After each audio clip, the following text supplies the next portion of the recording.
कही मृदु वचन विनित तिन्न बैठारे नर नारी। उत्तम मध्यम नीच लघु निज निज थल अनुहारी।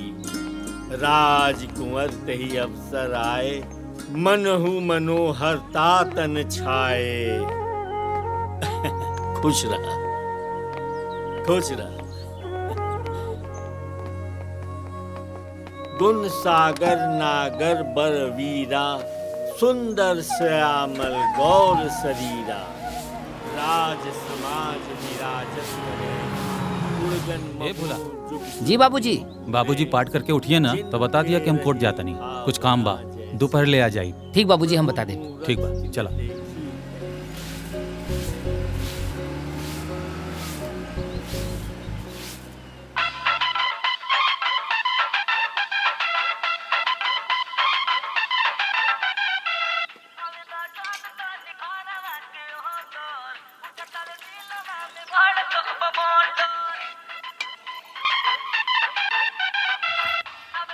बबुनी, ए बबुनी, सुना तानी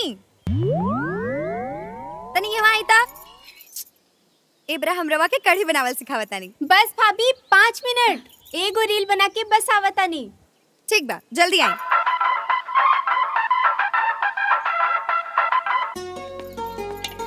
तारा बबनी के मोबाइल से फुर्सत मिली तब ना तारा से कढ़ी बनावे सीखी है। भगवान जाने ससुराल में उनकर कैसे गुजर बसर हुई। चाहे थी ना मम्मी जी, अभी उम्र का बेल बा उनकर। तब फोन करतनी सेल्फी क्वीन बुच्ची के।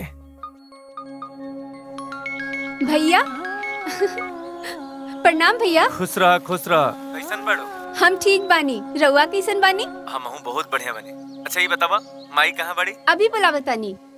माई जल्दी आवा, भैया के फोन आइल बा अमेरिका से। कहा बबुआ जी के फोन? फोन आइल बा? ला बात करा। माई गोड़ लागतनी माई। खुश रह बबुआ, झुक झुक जिया। ई बतावा तू ठीक बाड़ा ना? हाँ माई, हम बहुत बढ़िया बनी तहरा आशीर्वाद से। आ सुना, एगो खुश खबरी बा तहरा खातिर। अरे हमारे MBA के पढ़ाई पूरा हो गई। ए बबुआ, जब पढ़ाई तहार पूरा हो गइल बा त आ काहे नहीं खजा? तहरा के देखला बहुत दिन हो गइल बा, और वैसे भी छठ नजदीक आ रहल बा। आज ही बस समय से तखरना के प्रसाद भी मिल जाए। अब हम बतिए।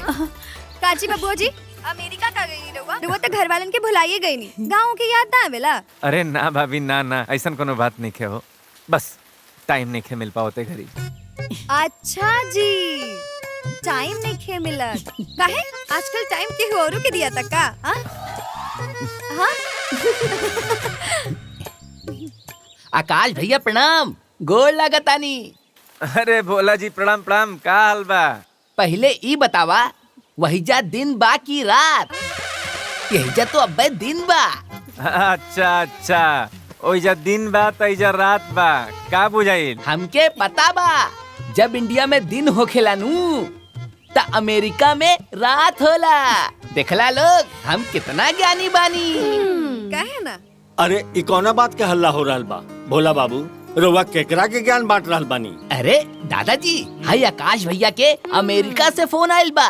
प्रणाम दादाजी, गोड़ लागतनी। खुश रह बबुआ, सब ठीक बा ना? हाँ हाँ दादाजी, सब बहुत बढ़िया बा। अच्छा आकाश, अरे जब पढ़ाई लिखाई खत्म हो गइल बा त घरे चलावा, त आके अपना बिजनेस संभाल। हाँ, ताकि हम हूँ तोहार बियाह हुआ करा के निश्चिंत हो जाएं, अपना जिम्मेदारी से मुक्त हो जाएं। अरे तोहार बियाह खातिर ही लइकन वालन सब तक कपारे पर आके बैठल रहलन। हम आ जातनी। हम आ जातनी ना, अभी जाके टिकट कटावा। ठीक बेटा, टिकट करवा लेतनी। ला चल।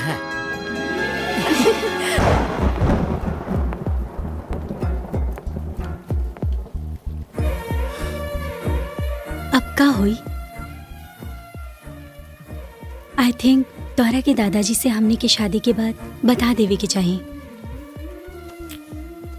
पता ना वो लोग हमने के अपने ही की ना। सुना ना आकाश, हम तोहर घर वालन से बात करब, काहे कि ई बात कोनो साधारण बात तो नहीं खे। हाँ सरस्वती, इस साधारण बात तो नहीं है, लेकिन तू चिंता मत कर ले। हम अपन घर वाला लोगन के स्वभाव से खूब बढ़िया से परिचित बनी। तू जैसन सोचा तरू वैसन कुछ नहीं के, परेशान मत होकर ले। हाँ बस थोड़ा सा कठिन हुई दादाजी के समझावत, लेकिन हमरा के विश्वास बटे। हम तारा अंदर जौन गुण देखले बनी, जौन हमरा दादाजी के हमरा घर वाला लोगन के जैसन गुण चाहत रहे, वो सब हमरा नजर से तारा में बाटे। यही से तो हम तारा के अपनौले बनी। तू बिल्कुल चिंता मत करा, और हम सारा कागजी कार्रवाई कर दिले बनी। तू एगो काम कर ले, तू अपन पैकिंग करा, इंडिया चले के तैयारी कर जाओ।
हम तोहरा के अमेरिका पढ़ाई खातिर भेजले रही, यही बात। और पढ़ाई जौन काम आज तक पूरा खानदान में ना भइल, वो काम तू कर देला।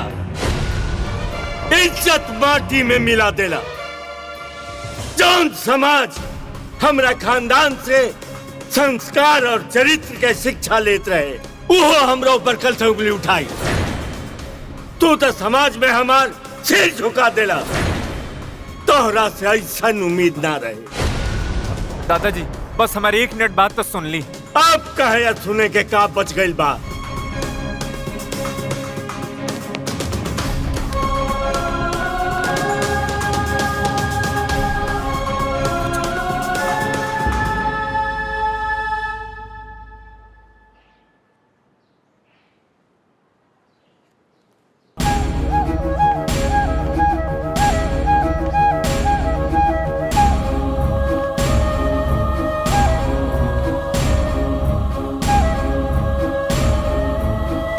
महादेव, गाड़ी स्टार्ट कर।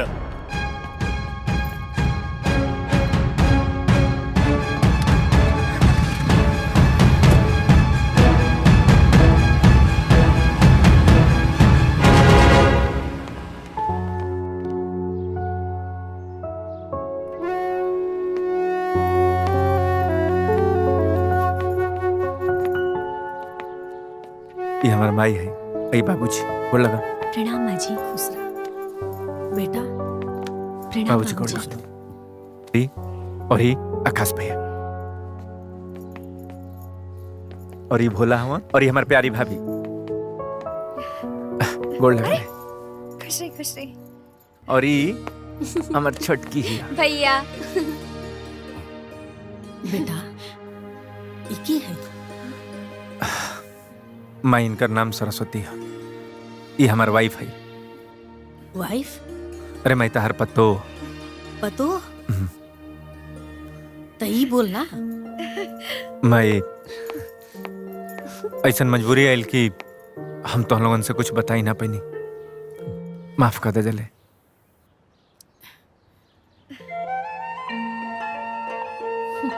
चला भैया, जॉन भी भइल, भाभी बड़ी नीक बाड़ी।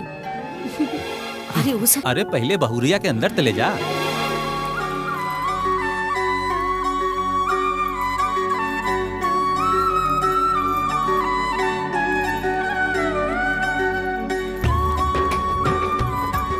आई भाभी एकरा के पैर से मार दी।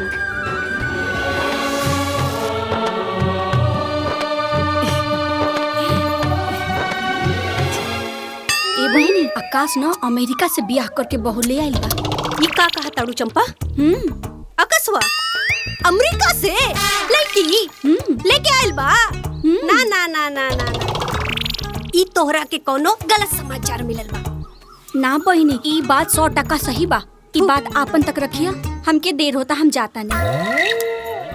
ई बात हमरे तक ही रही, हम कहा जाता नहीं केहू से कहे खातिर। वैसे भी जे जैसन करी ते कैसन भरी। तू जा, निश्चिंत होके जा। हाँ।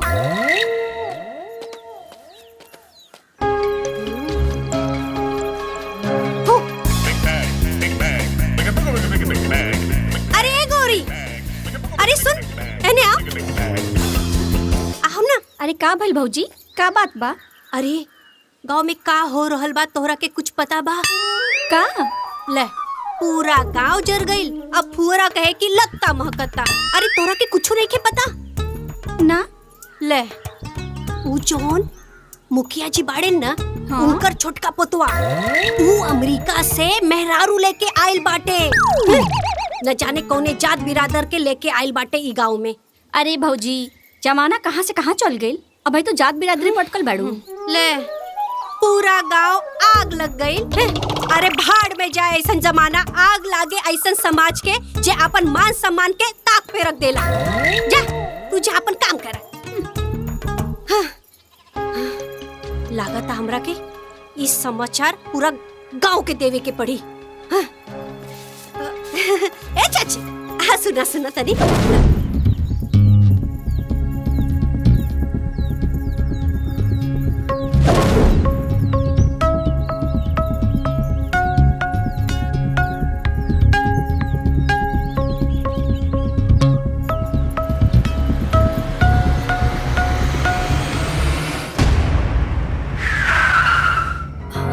लगता बाबूजी आ गए नी। बबुआ हाँ माई। तू जा, जाके तनी बाबूजी से बात कर ला। ठीक बा माई।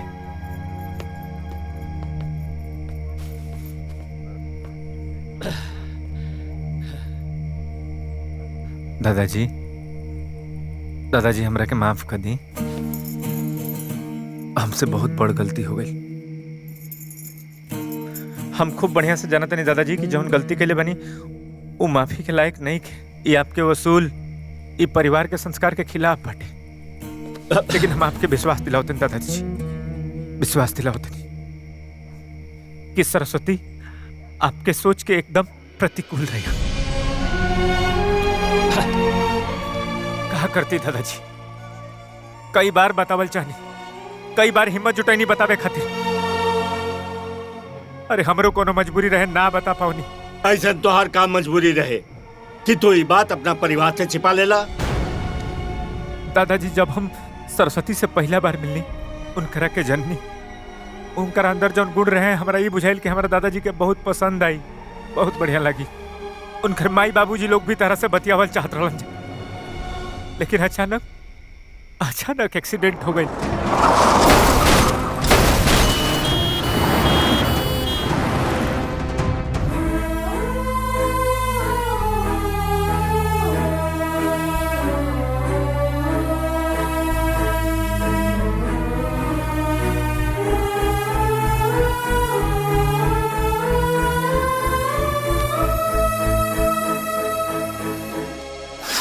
करती दादाजी, सरस्वती एकदम बेसहारा हो गई, एकदम अनाथ। उनकर ये हालात देख करके हमरा के मजबूरी में ही फैसला लेवे के पड़ल। दादाजी हमरा के माफ कर दी, हमके माफ कर दी दादाजी, हमके माफ कर दी।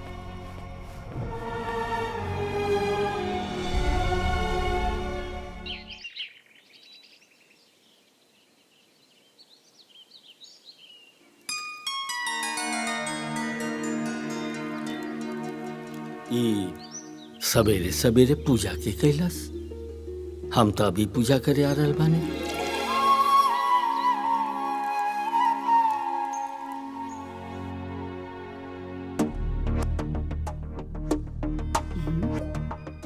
इतना सुबह पूजा के कैलाश? जय ठाकुर जी। बहू, आज बड़ा सवेरे सवेरे तुलसी जी के जल चढ़ा दिलू हा। कहीं जाए के बाका? ना बाबूजी, हमारा नहीं के पता। हम तो अभी जाता नहीं पूजा करे। सब्जी, दाल, रोटी, खीर और खाना कहीं बनेला सा। इतना सुबह कैला सके? हम जाना तानी ई के कैले बा। के कैले बा?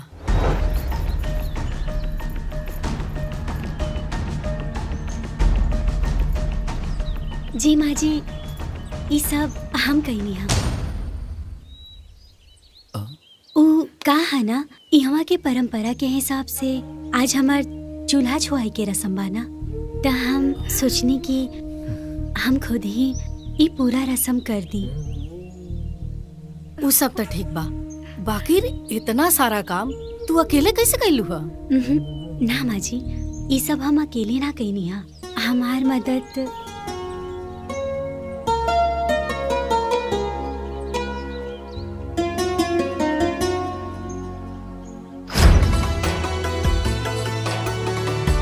चला देर होता।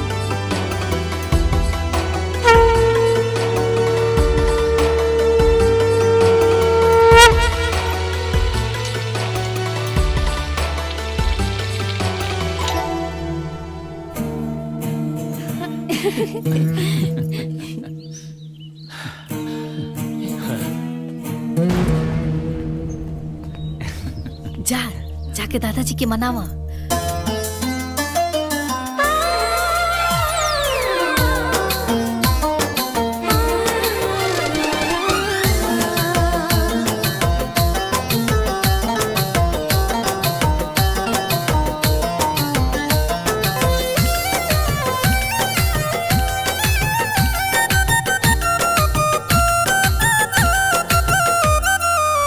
जन्म जन्म मिले है ससुरवा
बहू यहाँ आवा।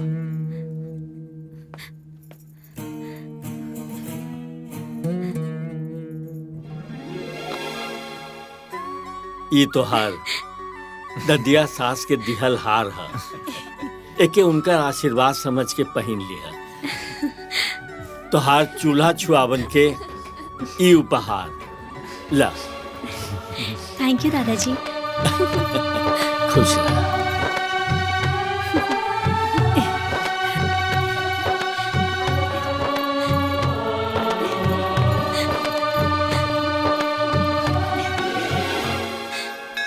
बाबा बैद्यनाथ की जय।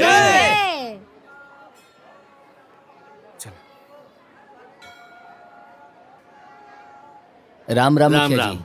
का हो भृगु, का हाल बा? ठीक बा, बिटिया के ब्याह रहे तो शादी के कार्ड चढ़ावे आल रहनी हम मंदिर में। अच्छा। रउआ के घरे जाए के भी रहे, यही से मिल गई नी तो सोचनी की रउआ के दे दी। अच्छा, वाह। रउआ आ जाती तो घर के शोभा बढ़ जाये, बिटिया के आशीर्वाद दे देती। अरे भृगु, तोहार बेटी तो हमार बेटिये लेखानु बिया। आई कभी भइल बा कि गांव के कोनो घर से निमंत्रण आया हम ना जाई? हम जरूर आए। बेटा राजपाल जी बाबूजी। देखा, इनकर बेटी के बियाह बा, कुल राशन पानी की व्यवस्था करा दिया, कोनो दिक्कत ना हो के चाहिए। चिंता मत करिए। बहुत सुंदर गाड़ी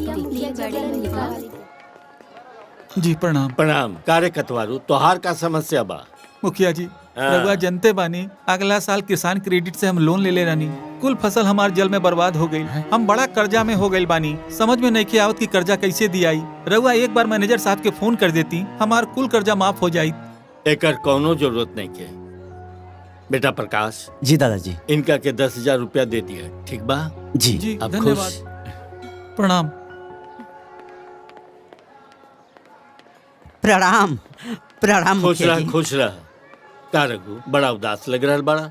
ओ का बात है ना मुखिया जी, हमार बिटिया बीएड करे का जिद कैले बिया, कहत या मास्टराइन बनब। हम ओके बहुत समझौनी हाँ कि बिटिया बिटार के पढ़ौला लिखौला के ज्यादा कोनो कुछ मतलब ना होखेला। आखिर ब्याहे के बाद ससुराल में जाके ओके चौके बासन न करे के पड़ी। अरे बेटी बिया पढ़ल चाहतिया त काहे न पढ़ाई बा? बेटी पढ़ी त देश के विकास होई। अब आगे का खर्चा हमारे लिए कठिन बा मुखिया जी। रघु, आज से तोहार बेटी के पढ़ाई के सारा खर्चा हम उठाई। धन्यवाद मुखिया जी। बाबूजी, हाँ। राउरी फैसला खाली रहुए ना, हमनी सबके सहमति बा। सबके सीखे के चाहिए। प्रणाम मुखिया जी।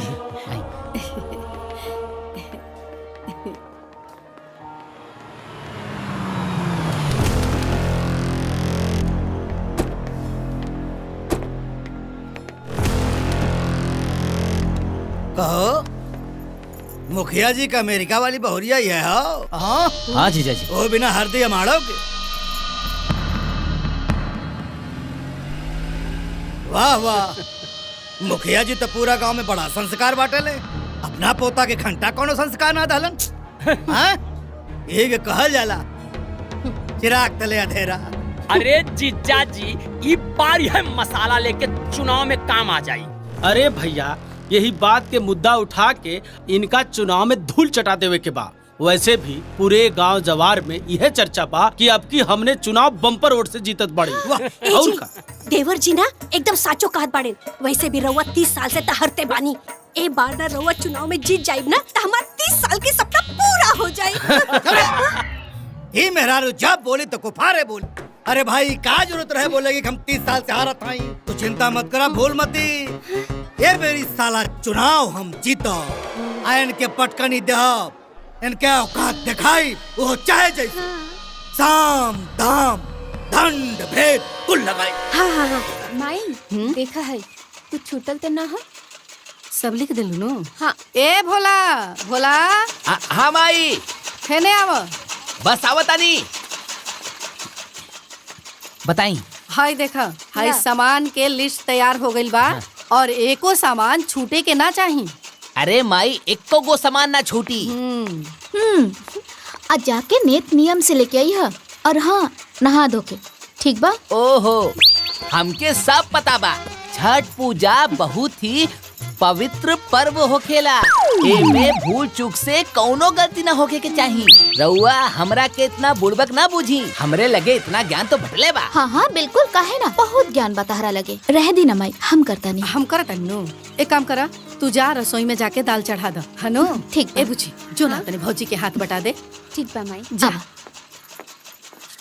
माई एगो और ज्ञान के बात कही। ए, रह द, अपन ज्ञान ज्यादा मत बांटा। एगो काम करी हले, कल सुबेरे सुबेरे ना ठीक सही समय पे चल जी हले बाजारे। बजाए ठीक भैया।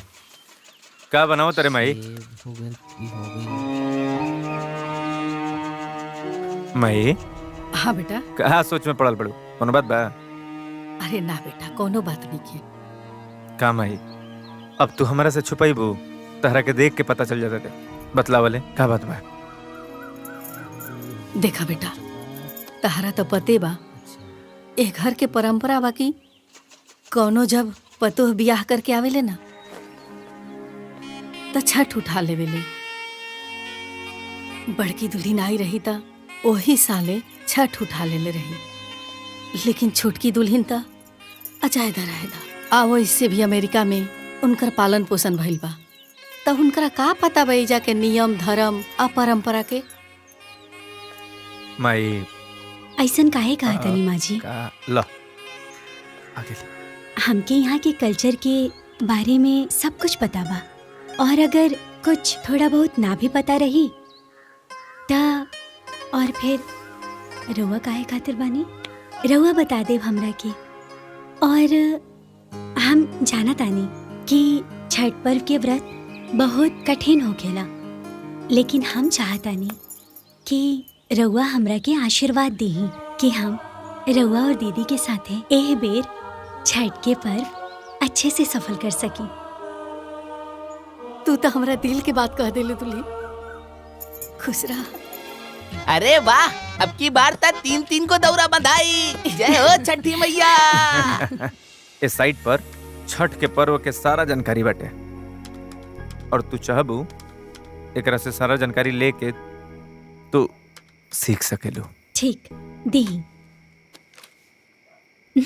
अब हम एकरा से सीख के और पूरे परिवार वाले के सबके इम्प्रेस कर दे। हम पर इम्प्रेस करे खातिर तारा के एगो काम करे के पड़ी। का?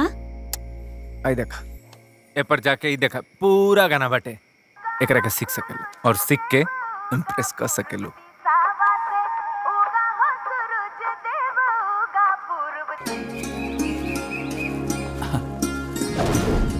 आराम से आराम से। औरो बा लावता।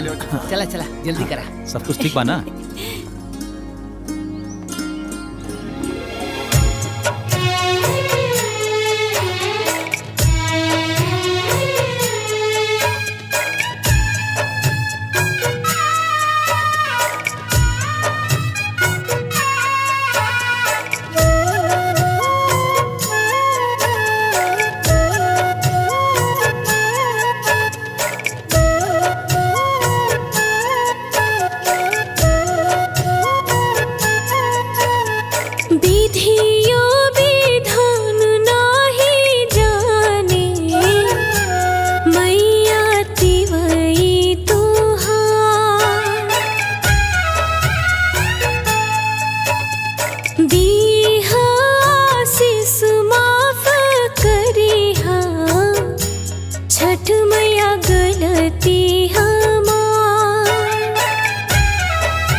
छठ मैया गलती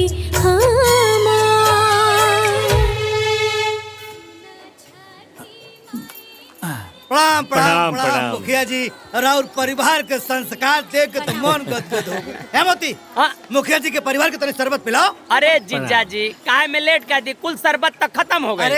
अरे ज्यादा कोनो बात नहीं खे बलबन, ये सब लोग शरबत पी चुकल अच्छा। बा लोग। बाकी हाँ, जाए के पहले तू हमार घर के छठ के पूजा के प्रसादी ले लिया। जी, जी। ए बलवंत बाबू के पूजा के प्रसादी दे दी है।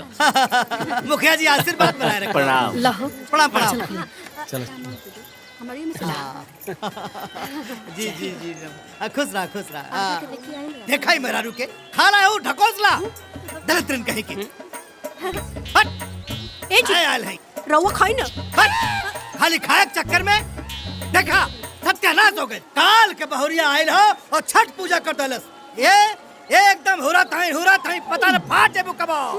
हाँ भाजी भैया बिल्कुल ठीक कहत बाड़ो। बुझलू ई चाय पानी शरबत पियवला से क्योंकि दिल ना जीतल जा सकला, ओकरे खातिर कुछ और करे के पड़ाला। हैला सारा तो खैले से फुर्सत ना। हम तो खास रानी बहनिया के छठ पूजा रखा, बाकी सारे तू और तुम्हार बहन दोनों सत्यानाश। चल ला खो चल।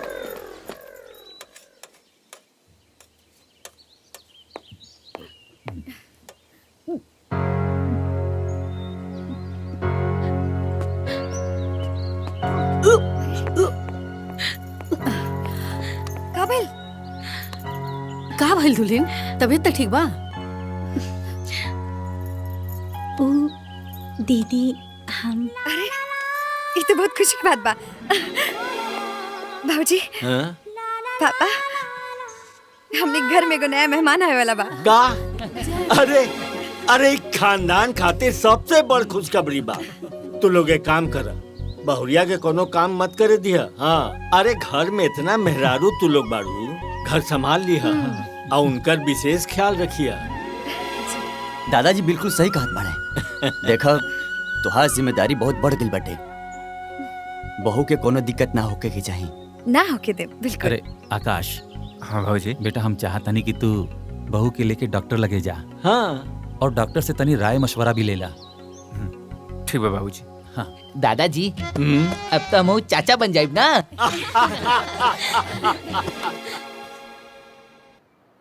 आज दिन भर कमैया राती भर मार लिया।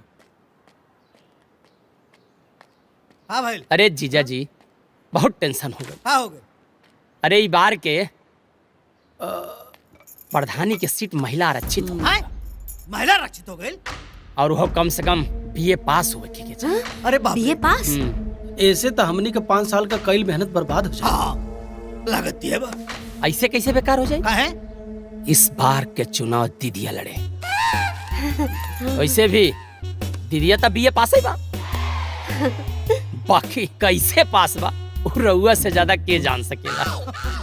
अरे ना ना भौजी के भौजी कैसे चुनाव लड़ी है भाई? काहे ना लड़ी देवर जी राउर भौजी चुनाव? अरे अपने भैया से पूछला, हम इनकरा से कितनी बार लड़ले बानी। अरे भाई मार लड़ाई का बात ना हो तो ये चुनाव का बात चला था। हे भगवान कहाँ से भाग गई नी। अब ऐसा घर में और कोनो मेहरारू तो हो ना। अब मजबूरी हवे नहीं कि चुनाव लड़ावे के पड़ी। तैयारी करा लो फिर। ते बार केकरा नाम से पर्चा भराई? गायत्री तो ग्रेजुएट नहीं की। दादाजी एक बात कही। हमरा लगा था कि आकाश बहू तो एमबीए बड़ी ना, तो उन्हीं के नाम से पर्चा भरल जाओ। हाँ ठीक है बा। लेकिन दादाजी दीदी भी ता बीए बाड़ी और घर के बड़ बहू भी बाड़ी, ता हमरा लगा था कि पर्चा में नाम उनकर लिखल ठीक रही। ठीक बोल रहल बाड़ू। ते बार ई घर के बड़की दुल्हन पर्चा भरिए और चुनाव लड़ी है।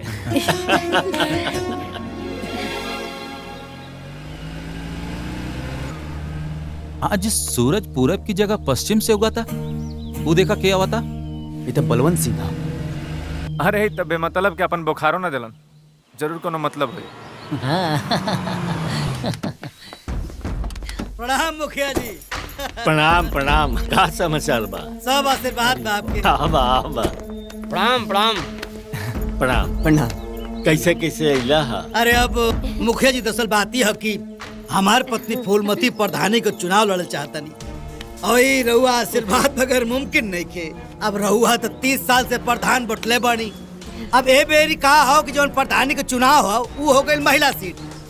हाँ तो हम चाहता नहीं कि अगर रहुआ आशीर्वाद दे देती तो हमार पत्नी फूलमती प्रधान बन जाती, बना दी। आशीर्वाद ला। कौन काय मारतानी?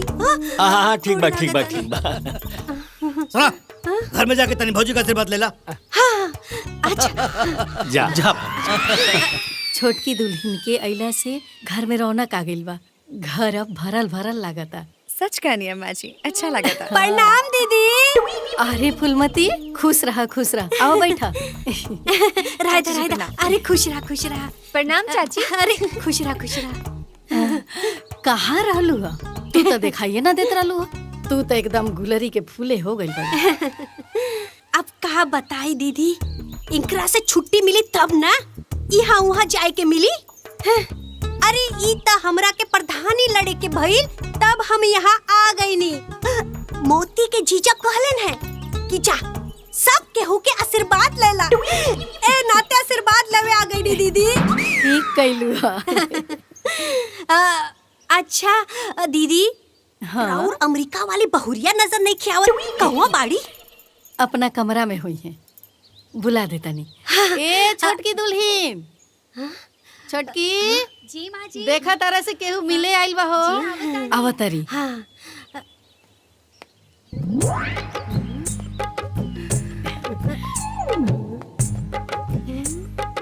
चाची के पैर छूला।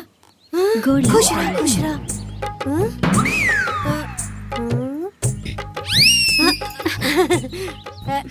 बहुरिया तो बड़ी लंबी पिया। ए बहुरिया, अमेरिका में सब केहू लंबे लंबे होला का? हमरा मोती खातिर भी ऐसे ही बहुरिया खोजिया तबे निमन रही। अच्छा ए दीदी, सब केहू याद रखिया हा ओटी खाती और अपन आशीर्वाद बनाए रखिया दीदी। हाँ? अच्छा हम जाता नहीं।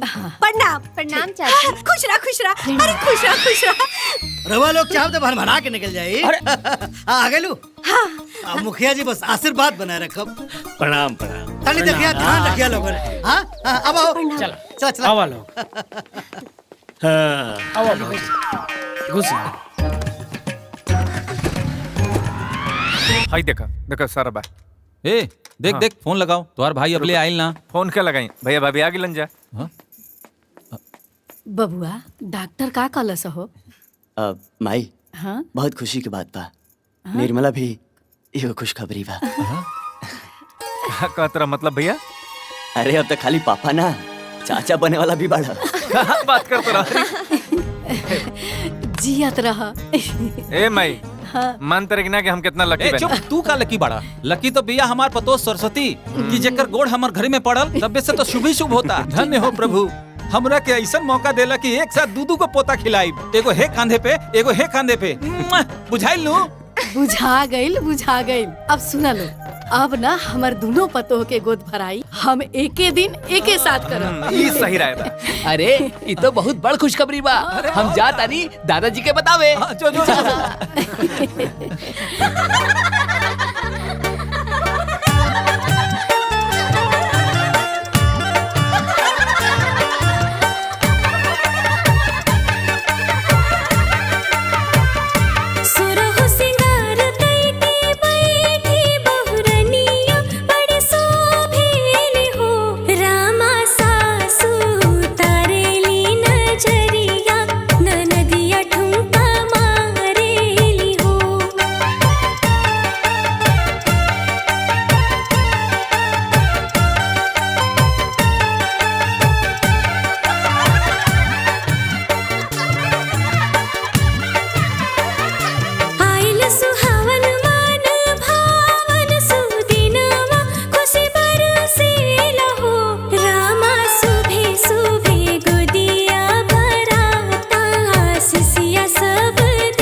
चला अभी सब पूजा पाठ हो गई तब बैठा लो पर्चा भरे के बाद। दादाजी 1 मिनट हम थाली रखते हाँ ठीक बात तू रख क्या बैठा लो। चला चला भाभी।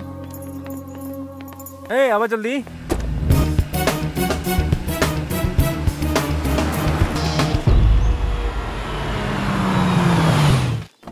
बलवंत सिंह! बलवंत सिंह! बलवंत सिंह! फूलमती देवी! फूलमती देवी! बलवंत सिंह! बलवंत सिंह! अरे क्या कर रहा? बलवंत सिंह! तो हम लोगों के जुनून देख के हमारा विश्वास हो गई कि हम जीत गए नहीं। हम जीत रहल बानी बस ठीक बा। अब फूलमती जी के अंदर लेके जाता नामांकन करे।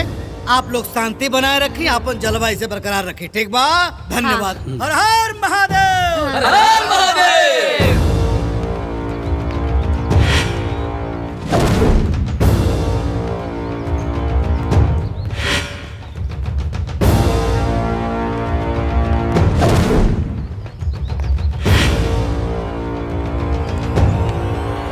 अभय प्रताप, निर्मला देवी, निर्मला देवी,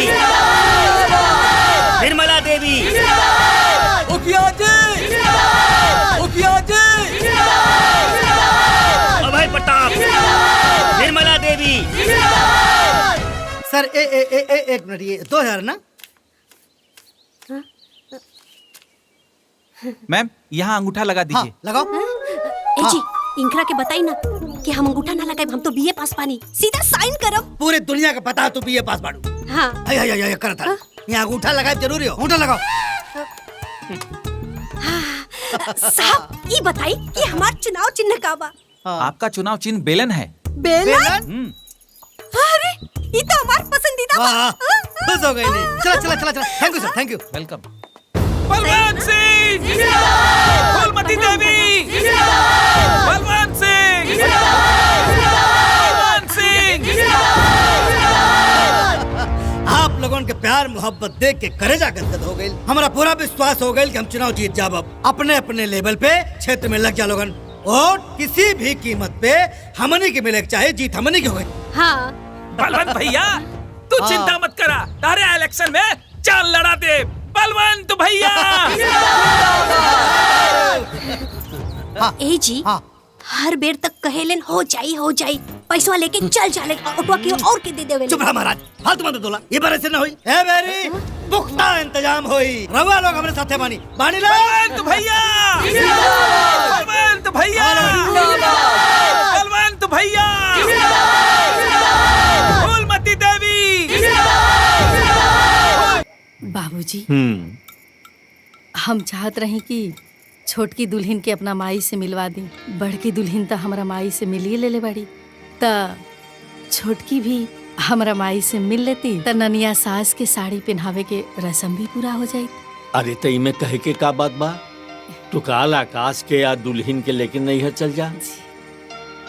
दादाजी हम का कहत रहनी है? काल जाइल तो संभव नहीं है। एक खातिर के चुनाव सर पर बटे आ काम भी बहुत ज्यादा बा। आकाश बिल्कुल ठीक कहा था। चुनाव के टाइम में क्या हुआ गल संभव नहीं है। अरे ये इतना कहे वाला कौन बात बा? हम बिहने भोला के बोल के भेज दे है। माई भैया नहीं खन जात तो हम चलब तोरा साथे। नानी से मिलना भी बहुत दिन हो गइल बा। ठीक बा चलिए तू जैसन रहुआ सबके मर्जी।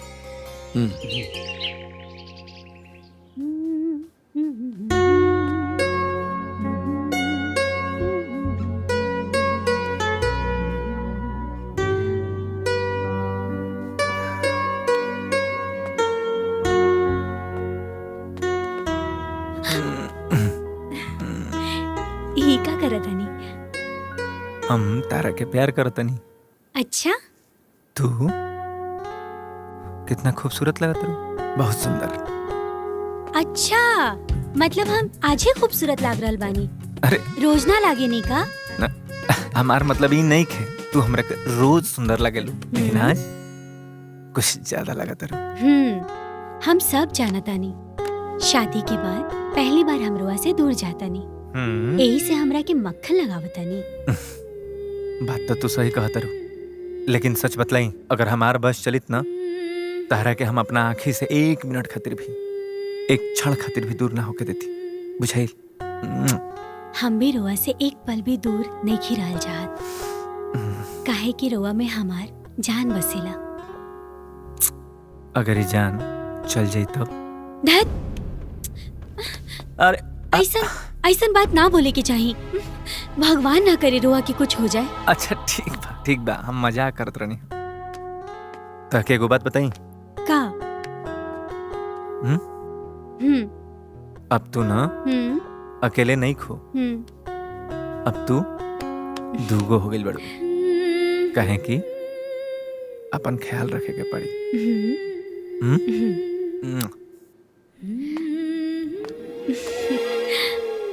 भाभी चला भाभी, चले के नहीं खे का? नीचे सब राउर इंतजार करता लोग। और भैया, हाँ, दरवाजा तनी बंद कर लेहल कर।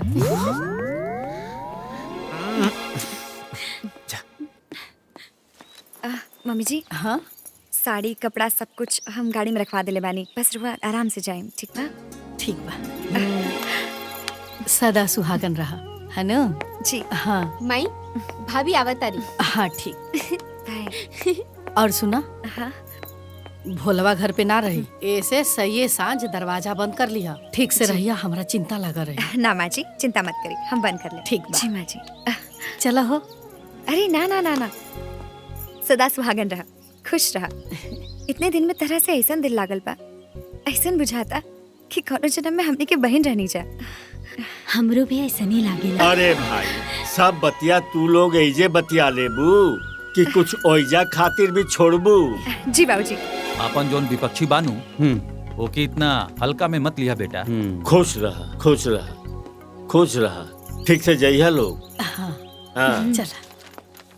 काहे कि वो लोग चुनाव जीते खातिर कोई भी पत्र आजमा सकेले। हाँ, ठीक ही कह रहा है। अरे जाई जाई, लेट हो जाए, जाए।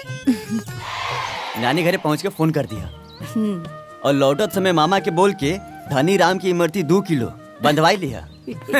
भैया, हाँ, 2 किलो मिठाई में का हुई? तू ही बतावा, इतना बड़ परिवार बटे। माई, तू 5 किलो लिए ही है। अरे बैठे जा। आराम से जइहा, चला अपना काम पर लग जा।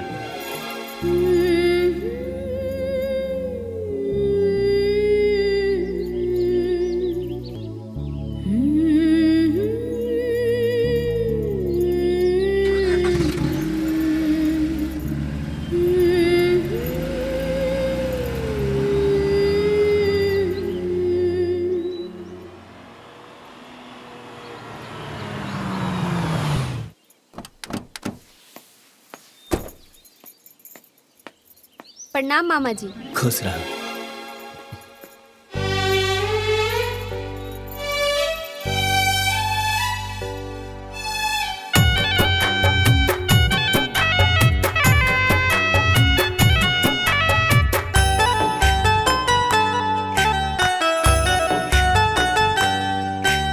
हाथ जोड़ी नानी, हाथ जोड़ी मेरे बेरे पाँव पड़ी हो।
हाँ भाई, अरे खाली हम ही आई कि तू अइबा अपना जीजा जी से मिले। ए दीदिया, तारा तो पता बाना कि हमार काम कैसन बा।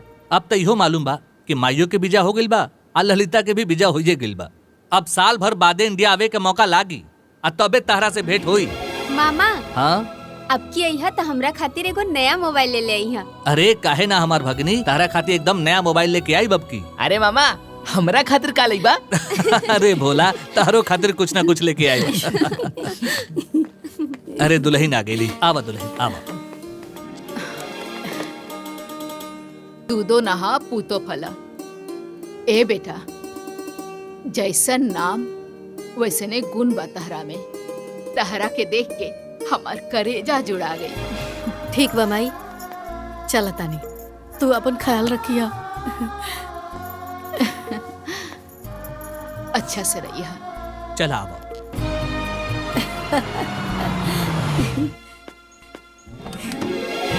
आवा चला। आज हम बहुते खुश बानी, जान तरू का है?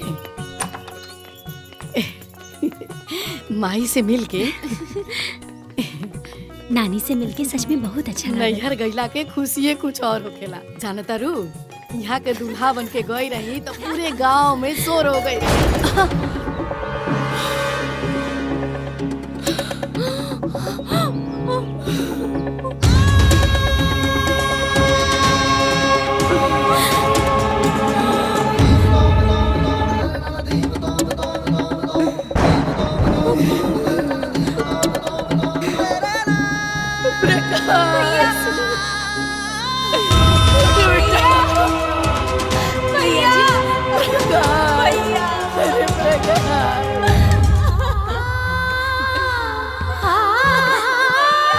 उठी ना।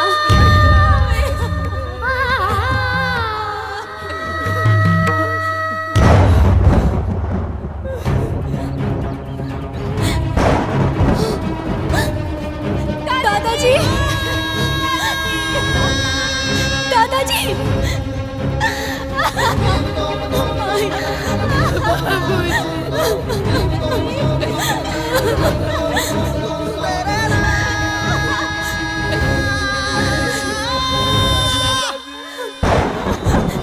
बाबूजी,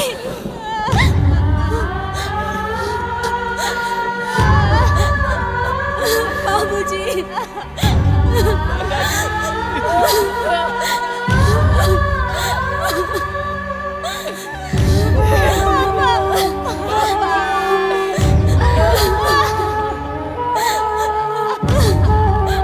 बाबूजी, ये सब क्या हो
जी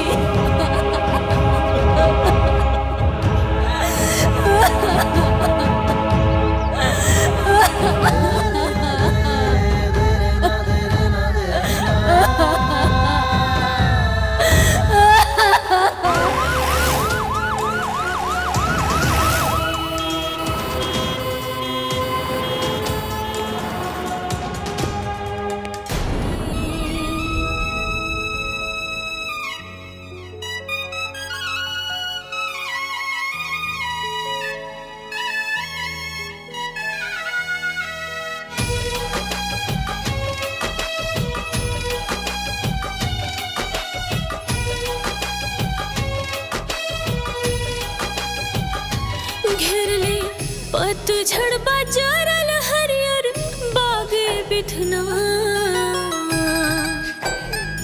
घेर ले पतझड़ बाजारल हरियर बागे बिधना जिंदगी कवना घाटे लागे फूटल भागे बिधना जिंदगी कवना घाटे लागे फूटल भागे बिधना बास मैया डसले बन के काला नागे बिधना जिंदगी कवना घाटे लागे फूटल भागे बिधना जिंदगी कवना घाटे लागे फूटल भागे बिधना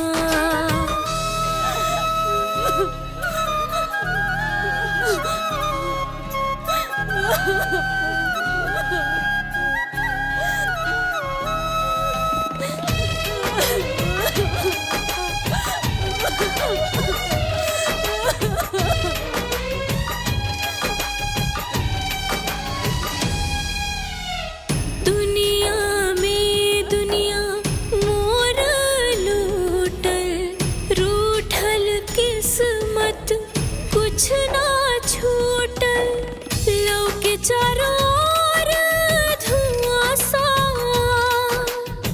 घेर ले बसगरा कुहासा लोगवा बरले बाकरा बाबा में आगे बिधना जिंदगी कवना घाटे लागे फूटल भागे बिधना जिंदगी कवना घाटे लागे फूटल भागे बिधना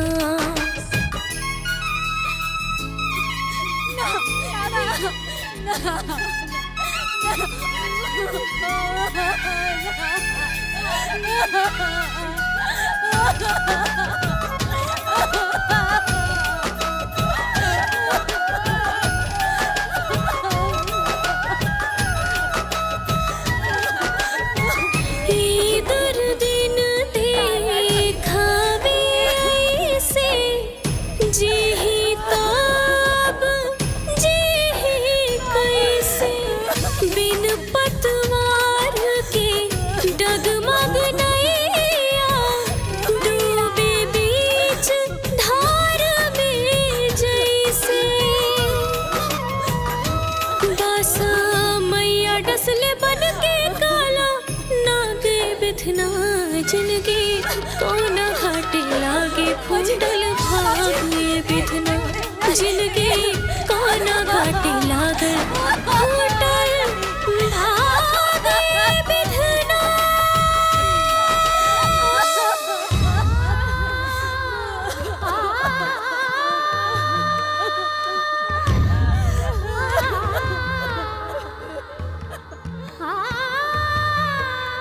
मुखिया जी के तो पूरा परिवार बर्बाद हो गई। किस्मत के खेल देखा, दूसरा के सहारा देवे वाला परिवार खुद बेसहारा हो गई। हाँ भीरगु भाई, तू ठीक कहताड़ा।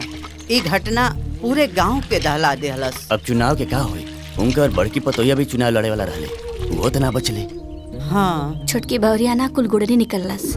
ऐसा ना हा बड़की के नाम से चुनाव के पर्चा भरा गेल रहे। त का होई बहनी? जवन भगवान चाहिए वह होई।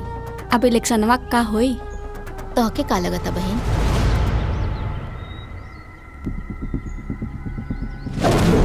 हेलो नमस्कार, मैं हूँ एनटीसी समाचार से रानी और हम पहुँच चुके हैं जौनपुर के शेरवा गांव में, जहाँ एक ही परिवार के 5 सदस्य की निर्मम हत्या कर दी गई है। और जब ये हत्या हो रही थी तब पूरे गांव वाले कहाँ थे? बिहार में हत्यारों ने घटना को अंजाम देते हुए परिवार के 5 लोगों को मौत के घाट उतार दिया। इस मामले में पुलिस ने तहकीकात की है, लेकिन अभी तक पुलिस के हाथ कोई सबूत नहीं लगा है। क्या कारण है? आखिर कौन कर सकता है और क्यों किया है? फूलमती प्रधानिन बनिएगा हाँ दीदी, आप तो तोहार जीत एकदम तय बा। काहे से कि तोहरा सामने अब केहू लड़े वाला बचला ही नहीं थे। एकदम घुसगो बड़ा का। अब भौजी के लड़े के जरूरत ही नहीं थे। अरे ये तो निर्विरोध हो गई नी ना।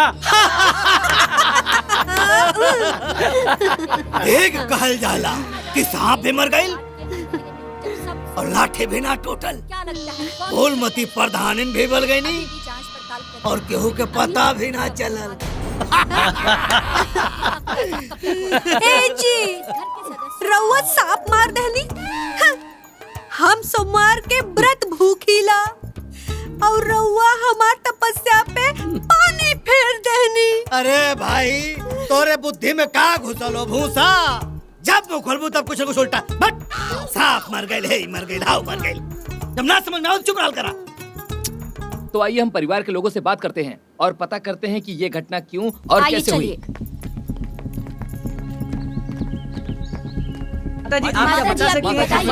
आपके परिवार में किसी का आपसे बताइए माताजी, बताइए माताजी, बताइए। जब तक आप नहीं बताएंगे बताइए माताजी। क्या लगता है कौन हो सकता है इस हमले के पीछे? बताइए कुछ तो बोलिए माजी, आप बताइए। आप बिल्कुल डरिए मत, बताइए किसने किया, हम आपके साथ हैं। कुछ तो बोलिए, कुछ तो जवाब दीजिए। बोलिए माताजी, माताजी बोलिए, बोलिए माताजी, हम आपके साथ हैं। क्या इसका अंदेशा आपको पहले से था? कहीं ऐसा नहीं है चुनाव की वजह से हुआ हो? कहिए माताजी।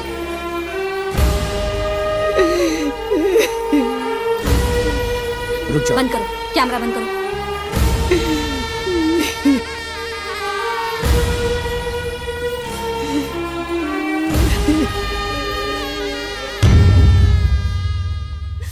रुकिए रुकिए रुकिए रुकिए रुकिए।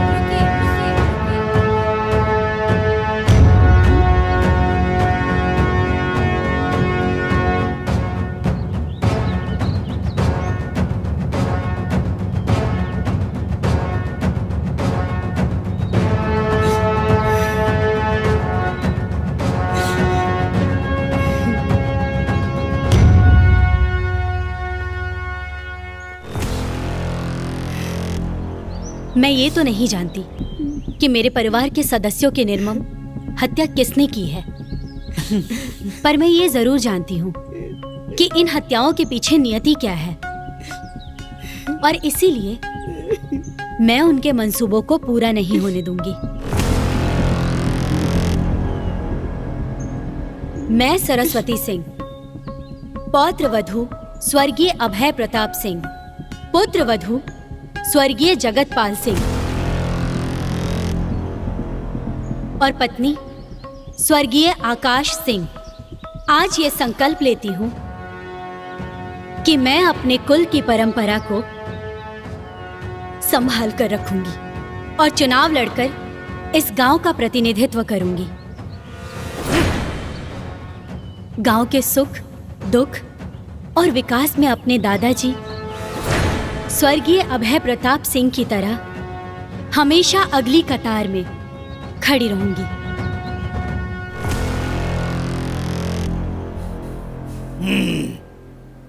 लागत है कि परिवार के 5-5 लोगों की हत्या के बाद एक दिमाग फ्यूज हो गए लो।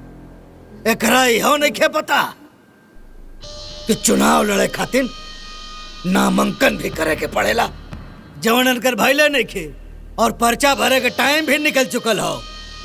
ये चुनाव लड़ी हैं निकोटे खातिर नाखून होके के चाहिए। तोरा हाथ में नाखून नहीं के। ए जी, सरस्वतिया के हाथ में नाखून नहीं खे कहा। चुप, मुंह मत खोलिए, पागल ससुर। लेकिन आप चुनाव कैसे लड़ेंगी? नामांकन तो आपका हुआ नहीं है। नामांकन तो आपके जेठानी के नाम पे हुआ था, जो कि अब इस दुनिया में नहीं है। तो फिर आप चुनाव कैसे लड़ेंगी? सही कह रहे हैं, जेठानी नहीं है, पर मैं तो हूँ। शायद आप लोगों को पता नहीं होगा, नामांकन मेरा भी हुआ है। अच्छा दादाजी, हाँ एगो बात कहे के बा। हाँ बोला। रउआ ना एगो पर्चा हमरा नाम से भी भर दी ही। काहे से कि अगर एगो पर्चा कोनो भी कारण से रद्द हो गई तो हमने लगे दूसर पर्चा रही चुनाव लड़े खातिर।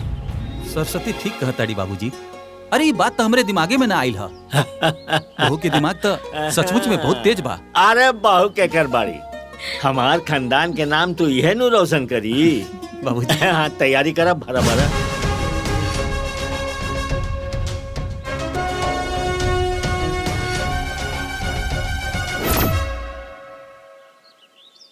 तब तो आप चुनाव लड़ सकती हैं। जी हाँ, जरूर मैं लड़ूंगी और मेरा चुनाव चिन्ह रहेगा किताब।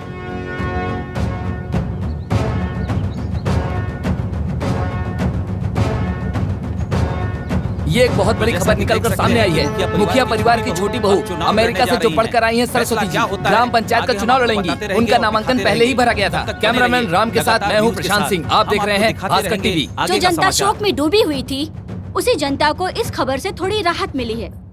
भीमा जी भैया, कमर कस ले लोग। ये मेरी चुनाव कौनो भी कीमत पे अपना हाथ से निकले के ना चाहिए। कौनो भी कीमत पे कुछ भी करे के पड़े, चुनाव हर हाल में जीते के ही बा। अगर इनका चुनाव चिन्ह किताब हो तो किताब ताक पे रखा रह जाए के चाहिए।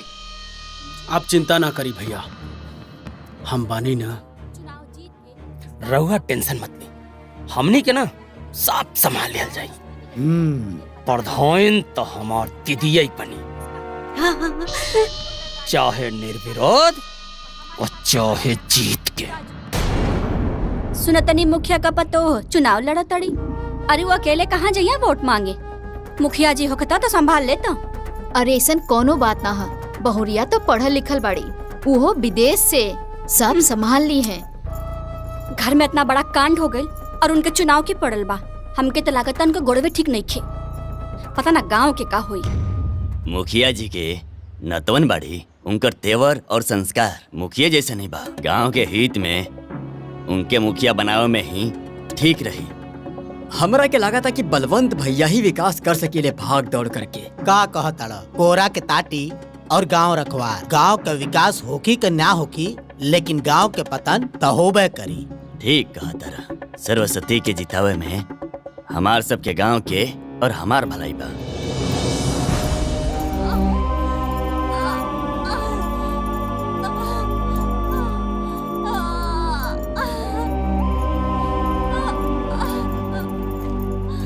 का भइल? ई दर्द से यहाँ तड़पत बाड़ी और रउआ लोग देख रहल बानी। कम से कम इनकरा के हॉस्पिटल ते लेके जाई। के लेके जाई? इनका मर्द परदेश में बड़े। इनकर एगो सास बाड़ी जौन खटिया पे पड़ल बाड़ी, और पड़ोस में कोनो मौका पे मर्द ही नहीं खे। भोला जा गाड़ी लेके आवा। हाँ। चल अरे बेटी, तू मत उठावा, तारे पेट में खुदे बच्चा हा। परेशान हो जाइबू तू। रउआ चिंता मत करी। फिलहाल जेकरा दर्द बा ओकरा संभालल जरूरी बा। सही कहा तारू। जॉन होके के होई उ देखल जाई। फिलहाल इनका के हॉस्पिटल ले गल ज्यादा जरूरी बा। मैडम आगे गाड़ी। चल आराम से, आराम से जाइयो, आराम से। देख आई आई आई चली। सब ठीक हो जाए। चल आराम से। हे भगवान, सब ठीक करब। फूलमती देवी, फूलमती देवी, बलवंत भैया, बलवंत भैया। बस बस बस बस बस बस। देखा ई गांव के मुखिया जी तोहन लोगन के लूटत हवे। कुछ काम धाम कैलन ना। अब की बेरी हमारे मेहरारू फूलमती के जितावा लोगन। गांव के खड़ंजा, नाली, मिडवाइफ सेंटर, शौचालय, आवास, सब काम हम करवा दे। ठीक बा नू? हाँ हाँ ठीक बा, ठीक गांव के बा। विकास खातिर चुनाव चैन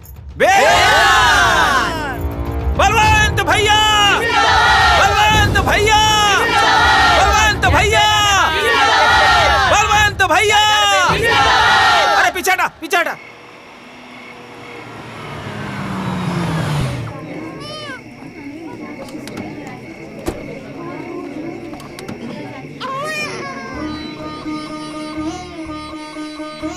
इला चाची, तो की पोता भइल बा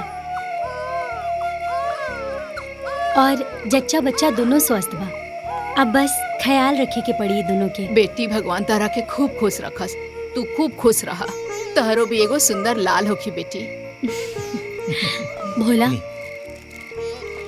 इला एमे दवाई बा, टाइम टाइम पे इनका के खिला दिया और मेवा मिश्री भी बा। खाइए तो स्वस्थ रहिए। एकर का जरूरत रहे? एकर कितना पैसा भइल? पैसा की चिंता मत करा, हमहू तोहार बहिन बानी और बहिन से कैसन हिसाब।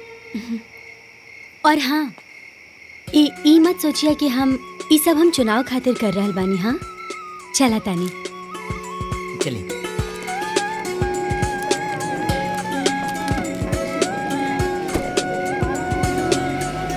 प्रधानी चुनाव के लिए गांव में बहुत ही गर्मा गर्मी चल रही है। दोनों पक्ष अपने अपने तरीके से प्रचार प्रसार में लगे हुए हैं।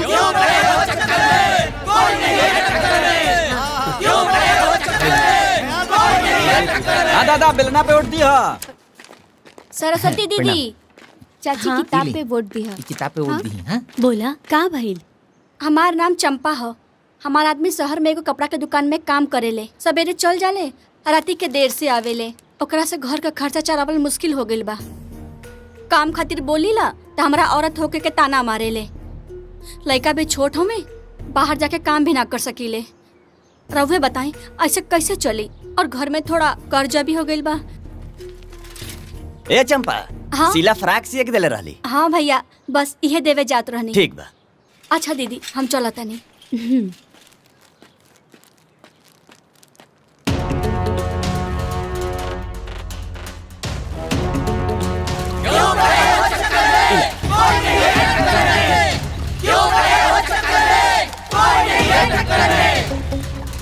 हम खाना बनावे के अलावा और का कर सकीला मैडम? रोज सवेरे सवेरे उठ के उहे चूल्हा चौका और रात के खा पी के सूत जाइला। हमार जिंदगी तो नरक हो गइल बा दीदी। हमके कुछ करे का मन करेला, लेकिन का करी?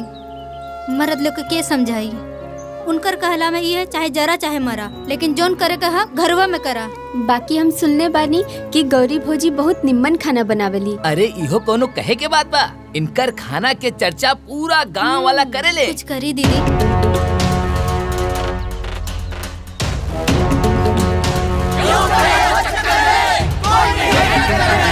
फूलमती देवी, फूलमती देवी। दीदी, शादी से पहले हमरा के गीत संगीत और नृत्य के बहुत शौक रहला, जेकरा वजह से हमारे स्कूल और हमारे कॉलेज में हमार बहुत नाम रहला। लेकिन जब से हमार शादी हो गइल बा, हमार पूरा शौक खत्म हो गइल बा। काहे से कि इनका के हमार गीत संगीत से कोनो लगाव नहीं खेबा। और हमार सासो कहली गौला बजवाला में का रखल बा। बस दीदी, अब जैसे तैसे ही जिंदगी कटत बा।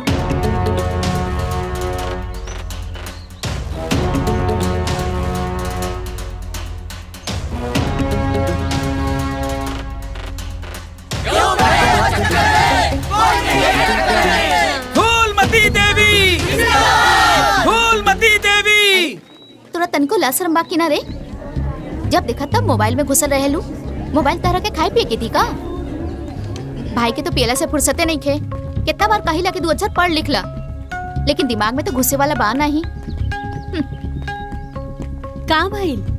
काहे डाटा तरू एकरा के? देखी ना, ई दिन भर मोबाइल में घुसल रहेले। मैडम, माई के समझाई ना, आजकल के पढ़ाई मोबाइल पे होखेला। मैडम, हमरा यूट्यूबर बने की बा। कुसुम सही कहा दिया रधिया। देखा, अब समय बदल गइल बा। वैसे भी जेकरा जे करे के बा ऊ करे से कभी भी ना रोके के चाहिए, बशर्ते ऊ गलत काम ना होखे।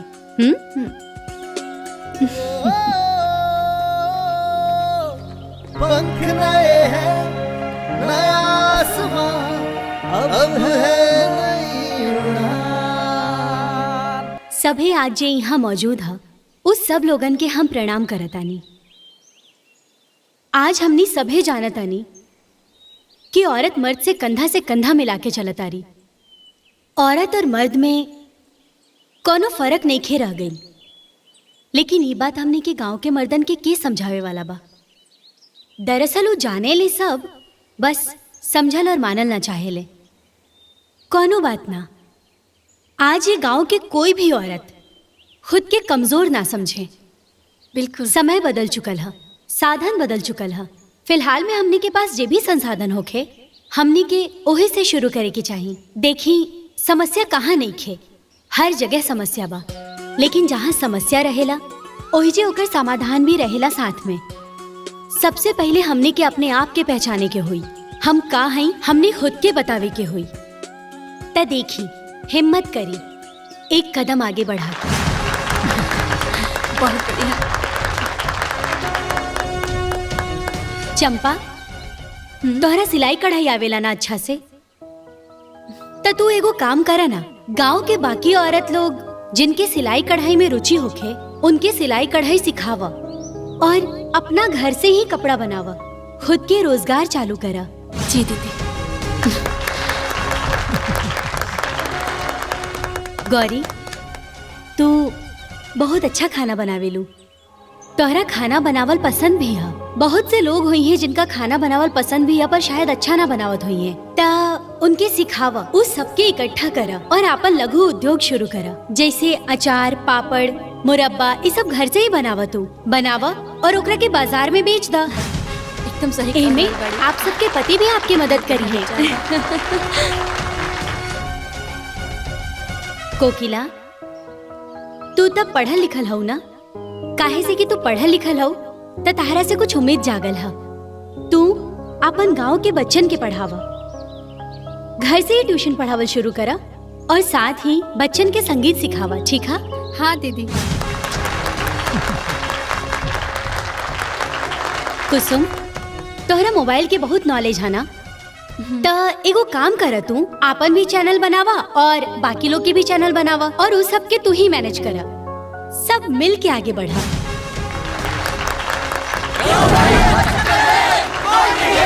सरस्वती देवी, सरस्वती देवी, सरस्वती देवी, सरस्वती देवी। बंद कर, बंद कर, बंद कर। का गाँव वाला लोग गाँव के लड़का के छोड़ के अमेरिका वाले के पीछे झुलाइल बड़ा लोग, हाँ? कामे ना आई, कुल झूठ बोलतिया, अपने जैसन तोहन लोगन के बेवकूफ बनाई, बिगाड़ के रख दे। खाली बर्तन बजा के भजन गई बा लोग, बहुत पछताइबा। एक दिन तोहन लोगन के पता लागी कि तोहन लोगन के बरगलावत रहल हो, बेवकूफ बनावत रहल हो। अरे तू का राजनीति करबू? राजनीति करब हम गाँव तुम्हारा प्रधान बने चलल हई। अरे प्रधान बनी फुलमतिया। बलवंत जी, खुद भाषण देवी से अच्छा रही तनी फूलमती देवी जी के सिखा देती। अरे भैया, प्रधान बने के बाद काम आई, वरना जे खुद ना बोल सकेली वो प्रधानी का करी है। सरस्वती देवी, सरस्वती देवी, सरस्वती देवी, सरस्वती देवी, सरस्वती देवी। अरे भाई रुको, क्या बोली?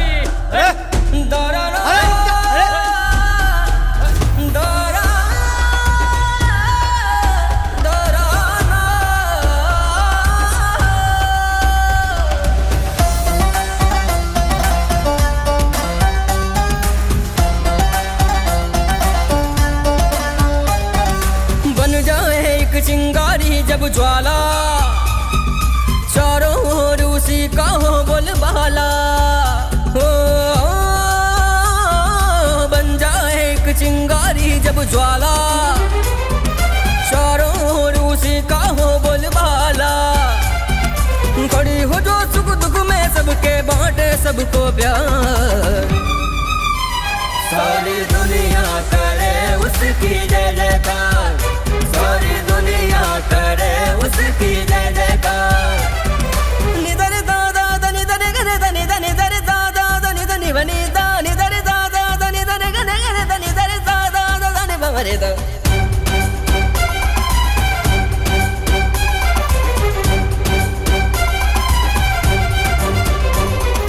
प्रतिनिधित्व की बागडोर लिए उतरी जन जन में, बन के एक आशा की किरण बस जा सबके मन में।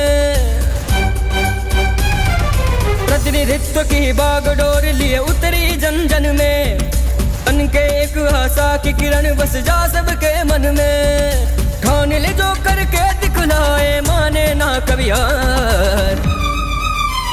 सारी दुनिया करे उसकी जय जयकार, सारी दुनिया करे उसकी जय जयकार।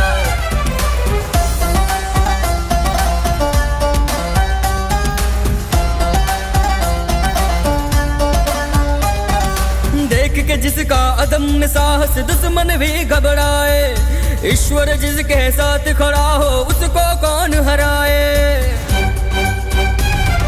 देख के जिसका अदम्य साहस दुश्मन भी घबराए, ईश्वर जिसके साथ खड़ा हो उसको कौन हराए।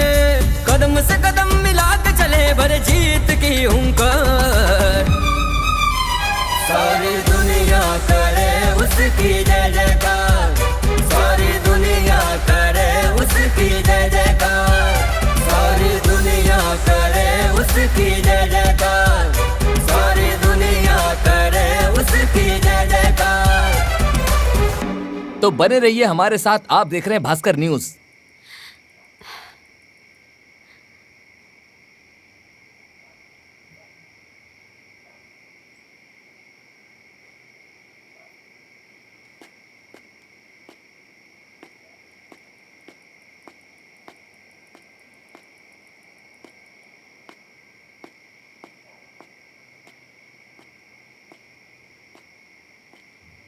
बेटी, अरे बैठा बैठा,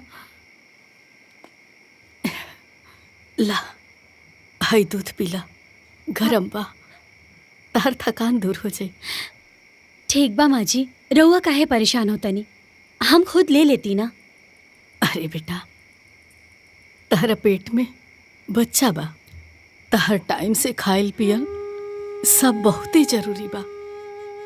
तू तो जानते बाड़ू कि ये हमनी के खानदान के आखिरी निशानी बा।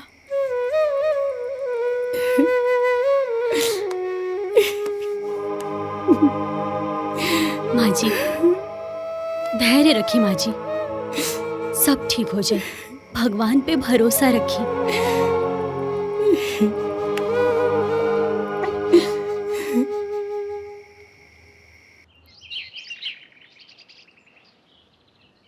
का मोती बड़ा डिंग हाकत रहला कि चुटकी बजा के चुनाव जीत ले। इतना दिन हो गए, कुछ माहौल समझ में नहीं के आवत। ना ना जीजा जी, माहौल तो खूब बनल बा। घंटा बनल बा, माहौल बनल बा, माहौल बनल। देखत है कितना माहौल बनल बा। अरे रउआ भी ना फटाक से गुस्सा जाला। अरे आपन केवल औरतन में पकड़ नहीं खे हो पावता, उस सरस्वतिया औरत के फायदा उठावता। असल बात ये है भैया कि महिला होखले का भरपूर फायदा उठावत है सरस्वतिया। तो असली बात ही है। हाँ, तो एक काम करा लोगन, आगे से जितनी भी जनसभा हुई, हर जनसभा में फूलमती के ले चला। जितनी औरत बानी सबके सब फूलमती से प्रभावित हो जाए। ठीक बा? वाह भैया वाह, एकदम रौला मचा दी है के। अब देखे कि होई का होता। का हो खदेरू? प्रणाम भैया, बैठिए। और हो नंदलाल? बैठल जाओ बैठल जाओ। और बताओ भाई, बढ़िया, तुम लोगन के गांव में सब ठीक ठाक चला था नु? हाँ हम लोग तो ठीक बानी, आपन बताइए भैया जी। आपन का बताई, आपन तो जनता बड़ा नु कि चुनाव में हमार पत्नी फूलमती खड़ी बानी। बस अभी जान ला भैया कि चाहे जैसे ताकत लगाता, जीत हमरे होके के चाहिए। अरे ये कोनो काहे वाली बात बा? भला रउआ के छोड़ के हम सब लोग कहाँ जावल जाए? अरे बहुत बढ़िया। एक बात बतावा भाई साहब लोगन, अगर हमरे भैया के छोड़ दिहल जा तो पूरा गांव जवार में क्या वैसन लीडर मिली? आए अभी लंदन से आयल बाटी, लंदन अमेरिका से बहुरिया, पूरा गांव फुदकत बाटी। ई तोहर लोगन का नेतृत्व कर पहिया 5 साल। बहुरा पागल बड़े, पागल बड़े। एगो बात बताओ भैया, जे अपन घर परिवार ना संभाल पावत हो, वो गांव के मेहरारू के संभारी? हम तो के बताई, सतर्क रहा लोगन। हमारा तो साजिश लगा था, तो लोग संभर जा, ना तो वो मेहरारू गांव के सब मेहरारू के चौपट कर दे। हाँ ए जी, हाँ, वो कोनो जादू करनी बिया का जे रउआ सब केहू के समझा रहल बानी? फूलमती, जब तोरे कुछ समझ में ना आवेला तक काहे मुंह खोले लू अपन? चुप रहो, हमन बतियावत तानी। हाँ तो भाई, हम जवन कहत तानी तवन समझ रहल बाड़ा नु? हाँ खूब समझ रहल बानी। हम लोगन के सोच समझ के ही आगे कदम उठावे के पड़ी। हे भैया, हम तो बहिनौरे आयल बानी, ये हमार जिज्जा हमार जिज्जी। हमका तो ज्यादा ना पता बा, लेकिन इतना जानत है जब से वो लड़की घरे आयल बा, अपन पूरा घर खा ले गई। हाँ देखा, हमका बहुत डर लागता। अब ओकर नजर जौन में ना पूरा गांव पे पड़ा बा। बचिया भैया, ना तो पूरा गांव वीरान हो जाई। ना ना, हम ही ना होके देव, रउआ निश्चिंत रही, हम लोग बलवंत बाबू के साथे बानी। वाह, जीत इन्हीं के होई। अरे भैया एकदम। तो हम लोगन समझदार हवा, गांव के प्रगति खातिर आपन जिम्मेदारी समझा और चुपचाप सबके समझा दा भैया। ठीक बा? और बाकी कोनो चीज को कमी होई तो हम माने लूं भैया। आराम से, आराम जिंदाबाद। पूरा गांव सुन ले, पूरा गांव में माहौल बनाओ। अच्छा जाके सबके बता दो। ठीक बा?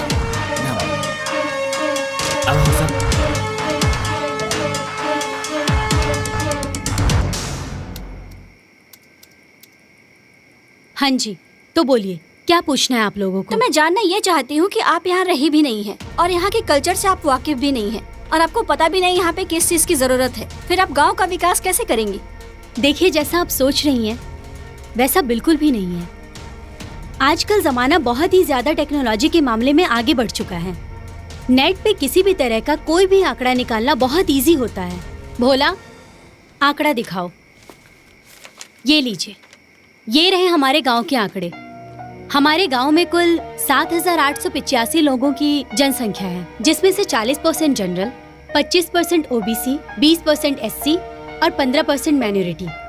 मुझे पता है कि मेरे गांव में सबसे ज्यादा किस चीज की आवश्यकता है। फिलहाल में हमारे गांव में मूल रूप से जो सबसे ज्यादा जरूरी है वो है महिलाओं का रोजगार और शिक्षा, एवं कृषियों को अच्छी व्यवस्था की जरूरत है, और कुछ लोगों को आवास और शौचालय की भी जरूरत है। तो इसके लिए आपने क्या सोचा है? इसके लिए हमारे पूर्व मुखिया स्वर्गीय अभय प्रताप सिंह ने कुछ योजनाएं बनाई थी, तो बस मैं वही पूरी करूंगी। चलिए, मैं मान लेता हूँ कि आप मुखिया जी की योजनाओं को पूरा करेंगी, लेकिन इसके अलावा भी गांव में और क्या जरूरी है? गांव में और भी प्रत्याशी हैं। जाइए, आप उन लोगों की भी राय ले लीजिए। धन्यवाद। नमस्ते जी मैडम, आप फूलमती से सवाल किया जाए। नमस्ते, मैं हूँ एनटीसी समाचार से रानी, और मैं आज आपसे चर्चा करना चाहती हूँ गांव के विकास के बारे में। तो फूलमती जी बताइए, गांव के विकास के बारे में आपकी क्या राय है? बताओ। अब का बताई विकास के बारे में? जब से हम ई गांव में आयल बानी, विकास कहीं लौकते नहीं खे। पूर्व मुखिया जी कहत रहलन कि गांव के भलाई खातिर विकास जरूरी बा। एक दिन विकास ई गांव में लौट के जरूर आई। हमनी के लावल जाए विकास के, हाँ, हमनी के लावल जाए विकास के। लेकिन का विकास कहीं लौकता? एकदम ना।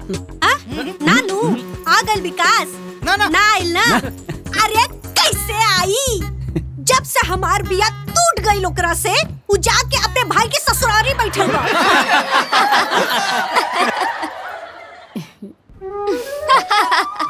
अरे आवे के नामे नहीं खेले। अब रउआ लोग के कोनो और इंटरव्यू चाहिए तो विकासवा के लगे चल जाओ ओकरे ससुरारी, ले ला इंटरव्यू। अरे पगली, ये विकास के बारे में बात करत हूँ। विकास मतलब उन्नति। अच्छा, उन्नति। उ विकासवा के मेहरारू हमार सहेलिया। अरे सतई में नाम कटवा लिए रहलू। हाँ, 7वीं क्लास में हमारे साथ छोड़ दे। अरे उन्नति मतलब प्रगति। गांव में जवन विकास भइल हो, तरक्की भइल हो, डेवलपमेंट भइल हो, ओकरा बारे में बात करता हूँ। बस समझ गई नी, समझ गई नी। हमरा के पता बा। देखी रहुआ लोग, हाँ, सबसे पहले मोती के नाम से कोटा ले। हाँ, ओकरे बाद अपने दुआरे 4-4 गो लाइट लगवाई, और ओकरे बाद हम ना जमीन प्रॉपर्टी हे जमीन जायदाद कमाई हो गल तोहार। कर डालू कुलगुड़ गोबर। हट। चल इन तरक्की के बारे में, विकास के बारे में बतावे, ओकरे मेहरारू के बारे में बताओ। दर्द करके बात। ये भैया, रउआ लोगन से हाथ जोड़ के निवेदन करतानी कि हे कुल जवन चलल बानू, एक देखैया मत। न्यूज़ तो चल चुका है। चल चुका है सर, ये सब लाइव चल रहा है। लाइव? जी। इसका कोई उपाय नहीं है? जी नहीं है। नहीं, कोई उपाय नहीं है। कर दे सत्यानाश कुल। हाँ, हे भैया लेके जा, निकला लोगन। हे भैया लेके जा, निकला लोगन। लेके जा लोग। जा जा जा जा जा जा जा जा। चला ही जैसे। चश्मा लगा के जवन फूलन देवी बनल आउ तू, मार दे बक्से से के फफड़ा जाई तो अरब पे। अयो, खाए के मोटका चढ़ल हवन के। ई सारा भाई बहन दोनों चौपट करके रख दिए हमके। खत्म कर देले, सारे सत्यानाश कर देले। विकासवा के भला बताई, उन्नति के भला बताई। बिहाव टूटल रहल। हे भगवान, पता न कहां से हमारे माथे आके पड़ गईली। हे तालवन खड़ा खड़ा मौका देके तारा। जा लगन। जा भागा। तो के तो मार दे, फट जाएगा तार। सरस्वती जी जहां गांव के विकास के कार्यों के लिए बात करती हैं, वहीं फूलमती जी उस विकास के बारे में बात करने से कतराती हैं। उनको तो ये भी नहीं पता कि आखिर विकास है क्या। दिन भर तो हर चक्की चलत हो, फाट जेबू कौनो दिन। हाँ मोती, चुनाव का का माहौल हो? माहौल तो ठीक है बा, बाकी जौन औरत लोग बाड़ी वो खुल के सामने नहीं आवत। ये जाना था नहीं, कुछ सोचा? चिंता मत करा, सब आई हैं। हमारा पास ओकरा खातिर मंत्र बा।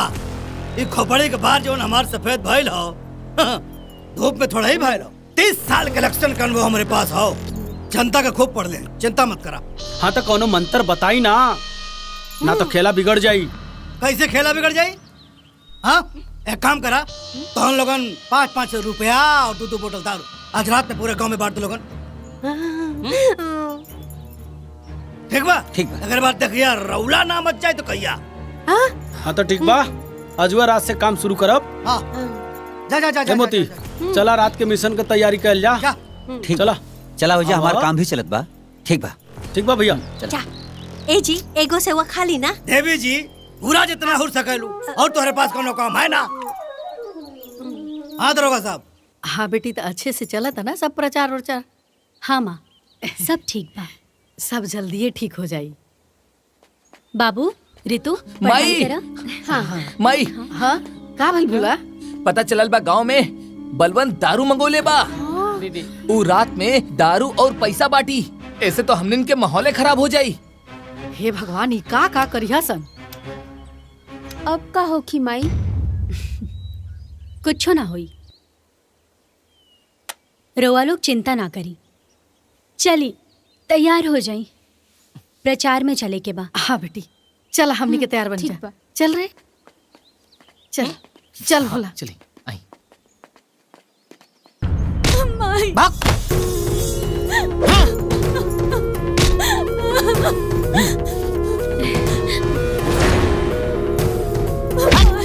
ई का हल्ला होता? अरे मैडम, वो छठुआ हा, ओकर रोज के ड्रामा बा। रोज पी पा के आवेला और अपना मेहरारू के मारेला पीटेला। चला चल के दिखा था। मैडम, औरत पे हाथ उठा के ढेर अपना आपके मर्द समझता रखा? हाँ ए मैडम, हमरा के ढेर मत समझाए। ये हमार मेहरारू बिया, चाहे मारी चाहे गाड़ी, रहुआ के बोले का अधिकार नहीं खे, समझ ली? बहुत बढ़िया, सुन लेला लोग। हाँ, इस सरजू ना, सरजू के शराब बोला था। अभी भी समय बा, तू लोग अपन अपन मर्द के संभाल ला लो। ये इलेक्शन आवत जात रही और इलेक्शन में दारू की बोतल बटत रही, लेकिन उन नुकसान के बाद होखे वाला बर्बादी में तोहनी लोगन के साथ देवे वाला केहू न रही। चली माँ जी।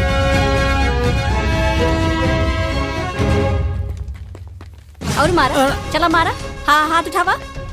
बताया जा रहा है कि सरस्वती जी और बलवंत जी के बीच कांटे की टक्कर है चुनाव को लेकर के। आए दिन लोग गांव-गांव में प्रचार कर रहे हैं। सरस्वती जी जनता के बीच जाकर उनके दुखों और दर्दों को सुन रही हैं और उनके हौसलों को बुलंद कर रही हैं। चुनाव को लेकर के बहुत बड़ी चर्चाएं हो रही हैं और कहीं न कहीं ऐसा लग रहा है कि जनता सरस्वती जी को कभी सपोर्ट करती है, कभी ऐसा लगता है कि फूलमती जी को करती है। अब जनता किसके साथ जाएगी कुछ कहा नहीं जा सकता। तो बने रहिए हमारे साथ। आप देख रहे हैं भास्कर न्यूज।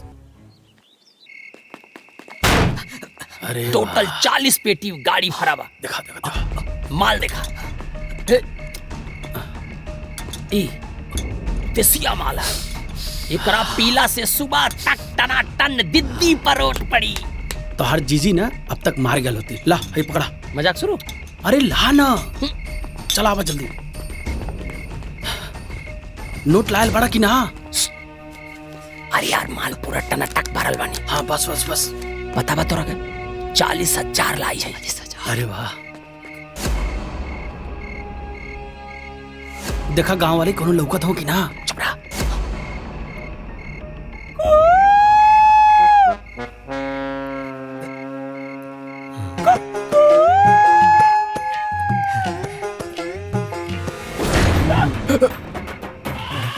ढेर दारू पिए के शौक चढ़ेला तो के? कुल दारू पिए के शौक निकाल दे तो हर हम।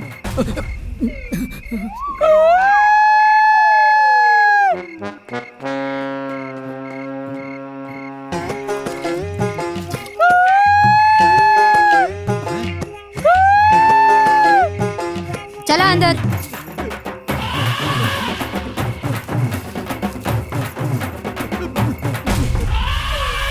अरे कौन सिग्नल दे दो? न तोहरे आवाज में दम बा, न तोहरे सिग्नल में दम बा। अभी तक के वायल ना।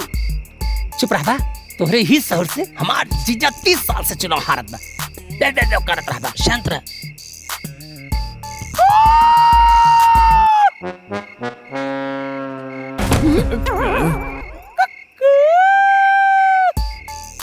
अरे तनका जोर से बोला। अरे मुंह बंद रखा ना, तोरा के चुनाव के बारे में कुछ पता बा? 45 बार हम चुनाव लड़ौले बानी। हाँ तो ठीक बा। चुप।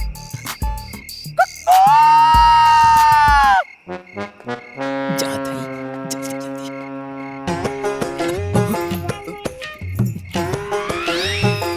कैसे जान गई?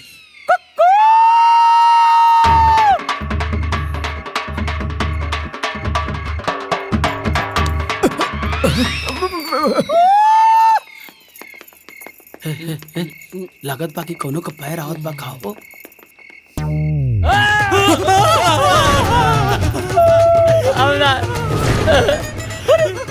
दारू गाड़ी ना लिए हम ना ए भाभी, अरे हम बलवंत सिंह उनका हम सार है।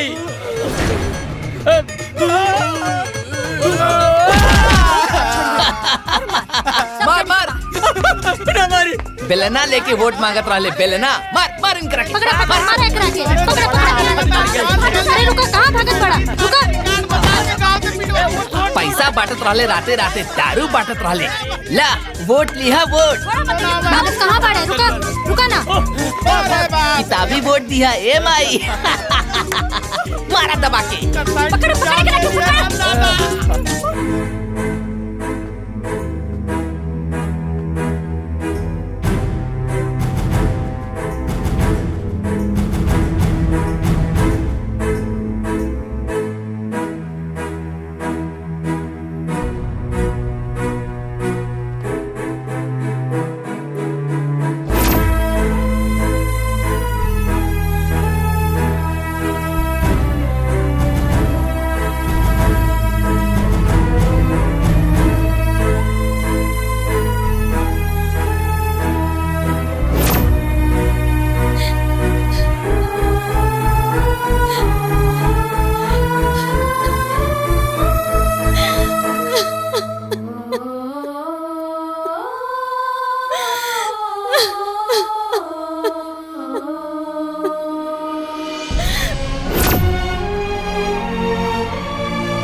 जीजा जी अब अपन काम हो जाए।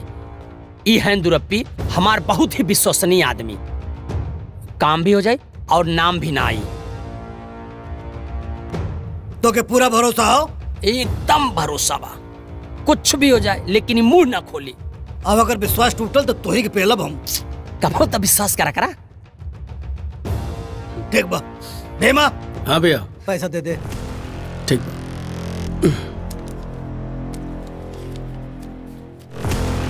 हेलो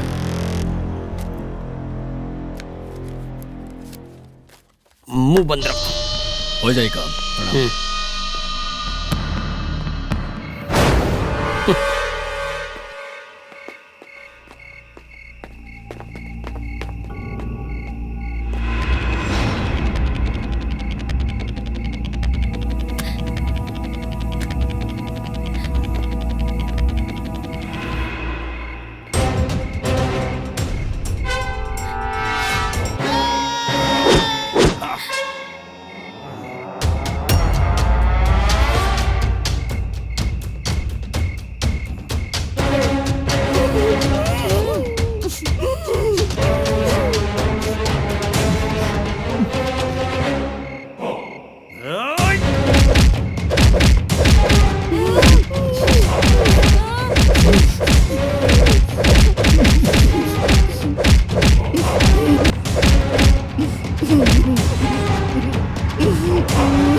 अरे माँ जी, तू ठीक बाड़ू बेटा?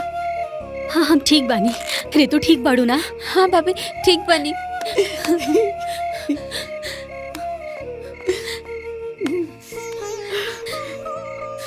भोला, भोला। हाँ ठीक बनी।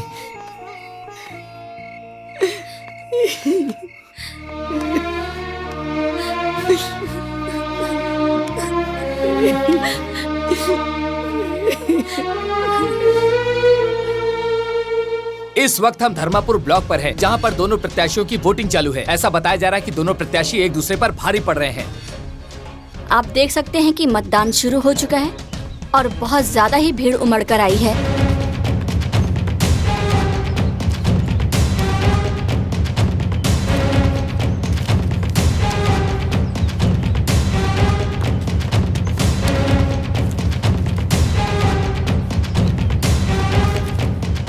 अभी तक माना जा रहा है कि 70% वोटिंग हो चुकी है, 30% बाकी है, जो कि 5 बजे तक हो जाएगी।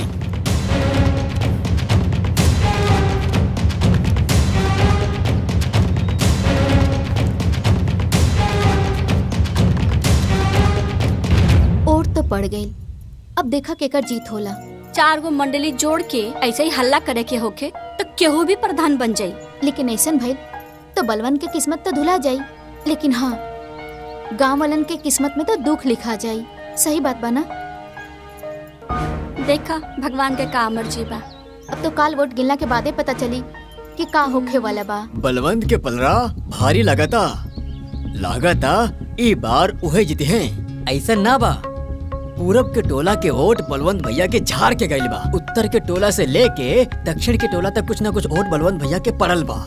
तो इससे हमरा के लागता कि बारी बलवंत भैया ही जीत जाही। सही से, लेकिन कानो कान खबर मिलल बा कि सरस्वती के भी वोट सही पड़ल बा। भैया अभी कोनो भरोसा ना कइल जा सकेला जबले रिजल्ट ना आवे।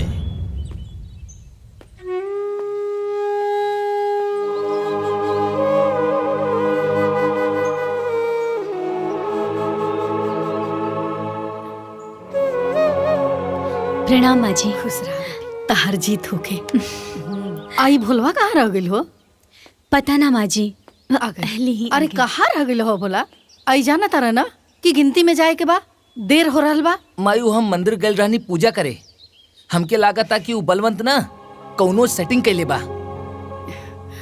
माँ जी रुआ चिंता ना करी, रुआ बबुनी के साथ में घर में रही, हम और भोला आवत अनीजा काउंटिंग करा के। विजयी भवा।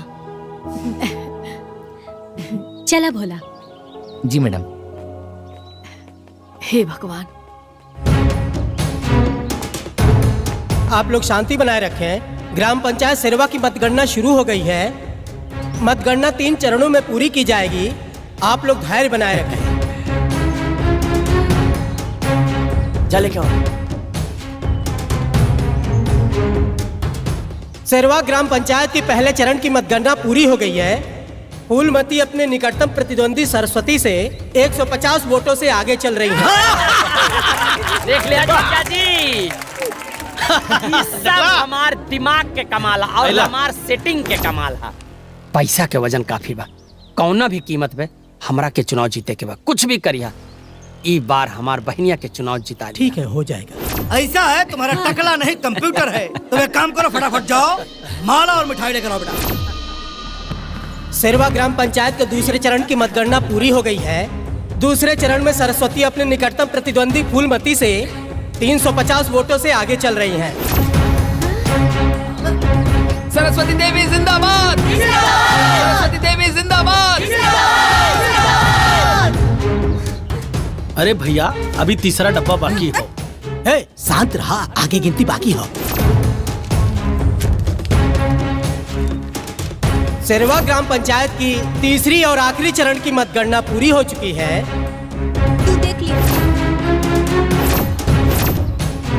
सरस्वती अपने निकटतम प्रतिद्वंदी फूलमती से 750 वोटों से विजयी घोषित की जाती है।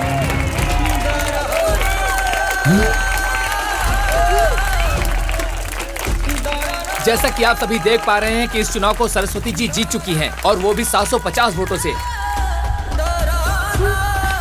सरस्वती देवी, सरस्वती देवी, सरस्वती देवी। सारी जनता में खुशी की लहर उमड़ पड़ी है। जैसा कि आप खुद देख पा रहे हैं कि जनता सरस्वती जी से कितनी ज्यादा खुश है। ये इतिहास की सबसे बड़ी जीत है क्योंकि आज तक ऐसी जीत कभी हुई नहीं है। सरस्वती जी ने साबित कर दिया है कि ये एक बहुत अच्छी मुखिया है। सरस्वती देवी, सरस्वती देवी, सरस्वती देवी। उसका हो बोलबाला, खड़ी हो जो सुख दुख में सबके बांटे सबको प्यार। सारी दुनिया करे उसकी जय जयकार। सरस्वती देवी, सरस्वती देवी, सरस्वती देवी, सरस्वती देवी, सरस्वती देवी, सरस्वती देवी, सरस्वती देवी, सरस्वती देवी, सरस्वती देवी, सरस्वती देवी, बन के सरस्वती देवी, मन में सरस्वती देवी, सरस्वती देवी, जन जन सरस्वती देवी, की किरण बस जा सबके मन में। ठान ले जो करके दिखलाए माने ना कभी हार।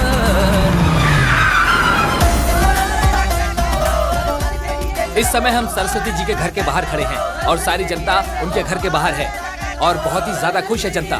सरस्वती जी ने इस चुनाव को अपने दम पर ही जीता है और वो भी 750 वोटों से।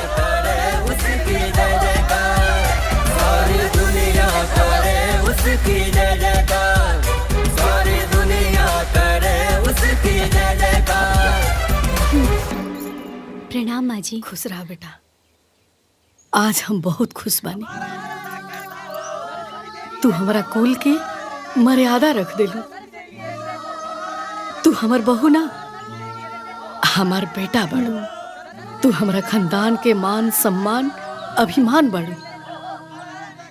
तहरा पे हमरा बहुते गर्व हो रहल बा। ना माँ जी, अभी हमार कर्तव्य पूरा नहीं खे भइल। भोला जी मैडम। फोन दा।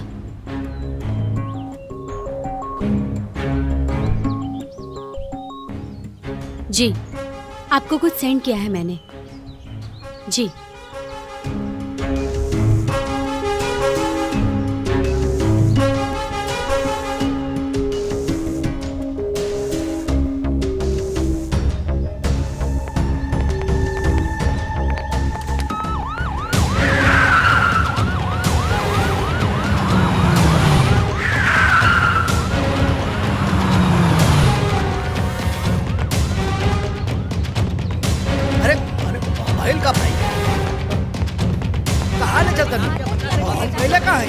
अरे भाई हमारे गुनाह बतेवा लोगन बताइए, ये तो गलत हो रहा है। अरे भाई कौन लोग हटा यार, माइक लेके आओ। ना ना हमको कुछ नहीं क्या बोलेंगे। बलवंत जी बताइए। अरे हम आपको बताना ही होगा। ना ना ना ना ना ना ना के लालच में मुखिया जी ने हत्या की थी। हम कुछ ना बोलो, हम कुछ ना बोलो भैया। इन्होंने सत्ता के लालच में आकर मुखिया जी की हत्या की थी। जांच पड़ताल के बाद पुलिस ने इनको गिरफ्तार कर लिया है।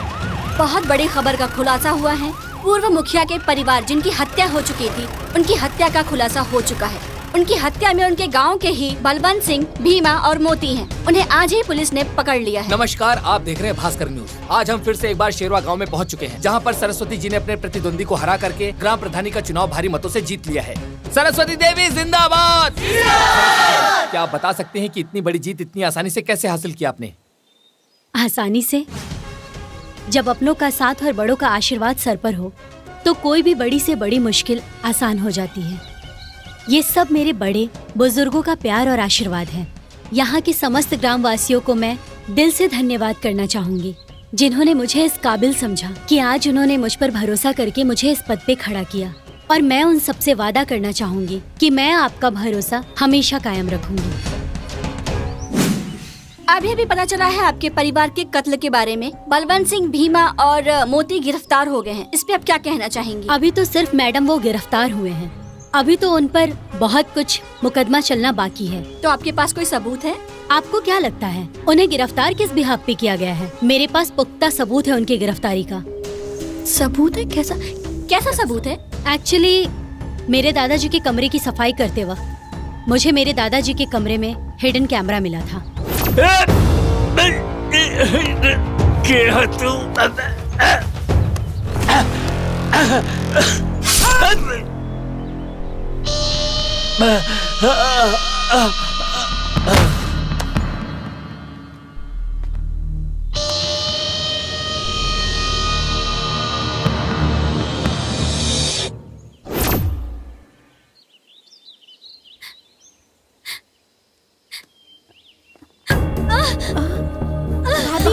भाभी कहाँ हो गई? भाभी बेटा भोला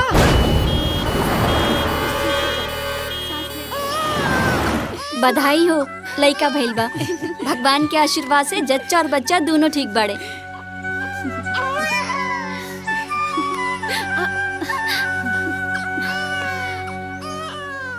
इला बेटा, हमरा कुल के दीपक, हमरा खानदान के आखिरी निशानी।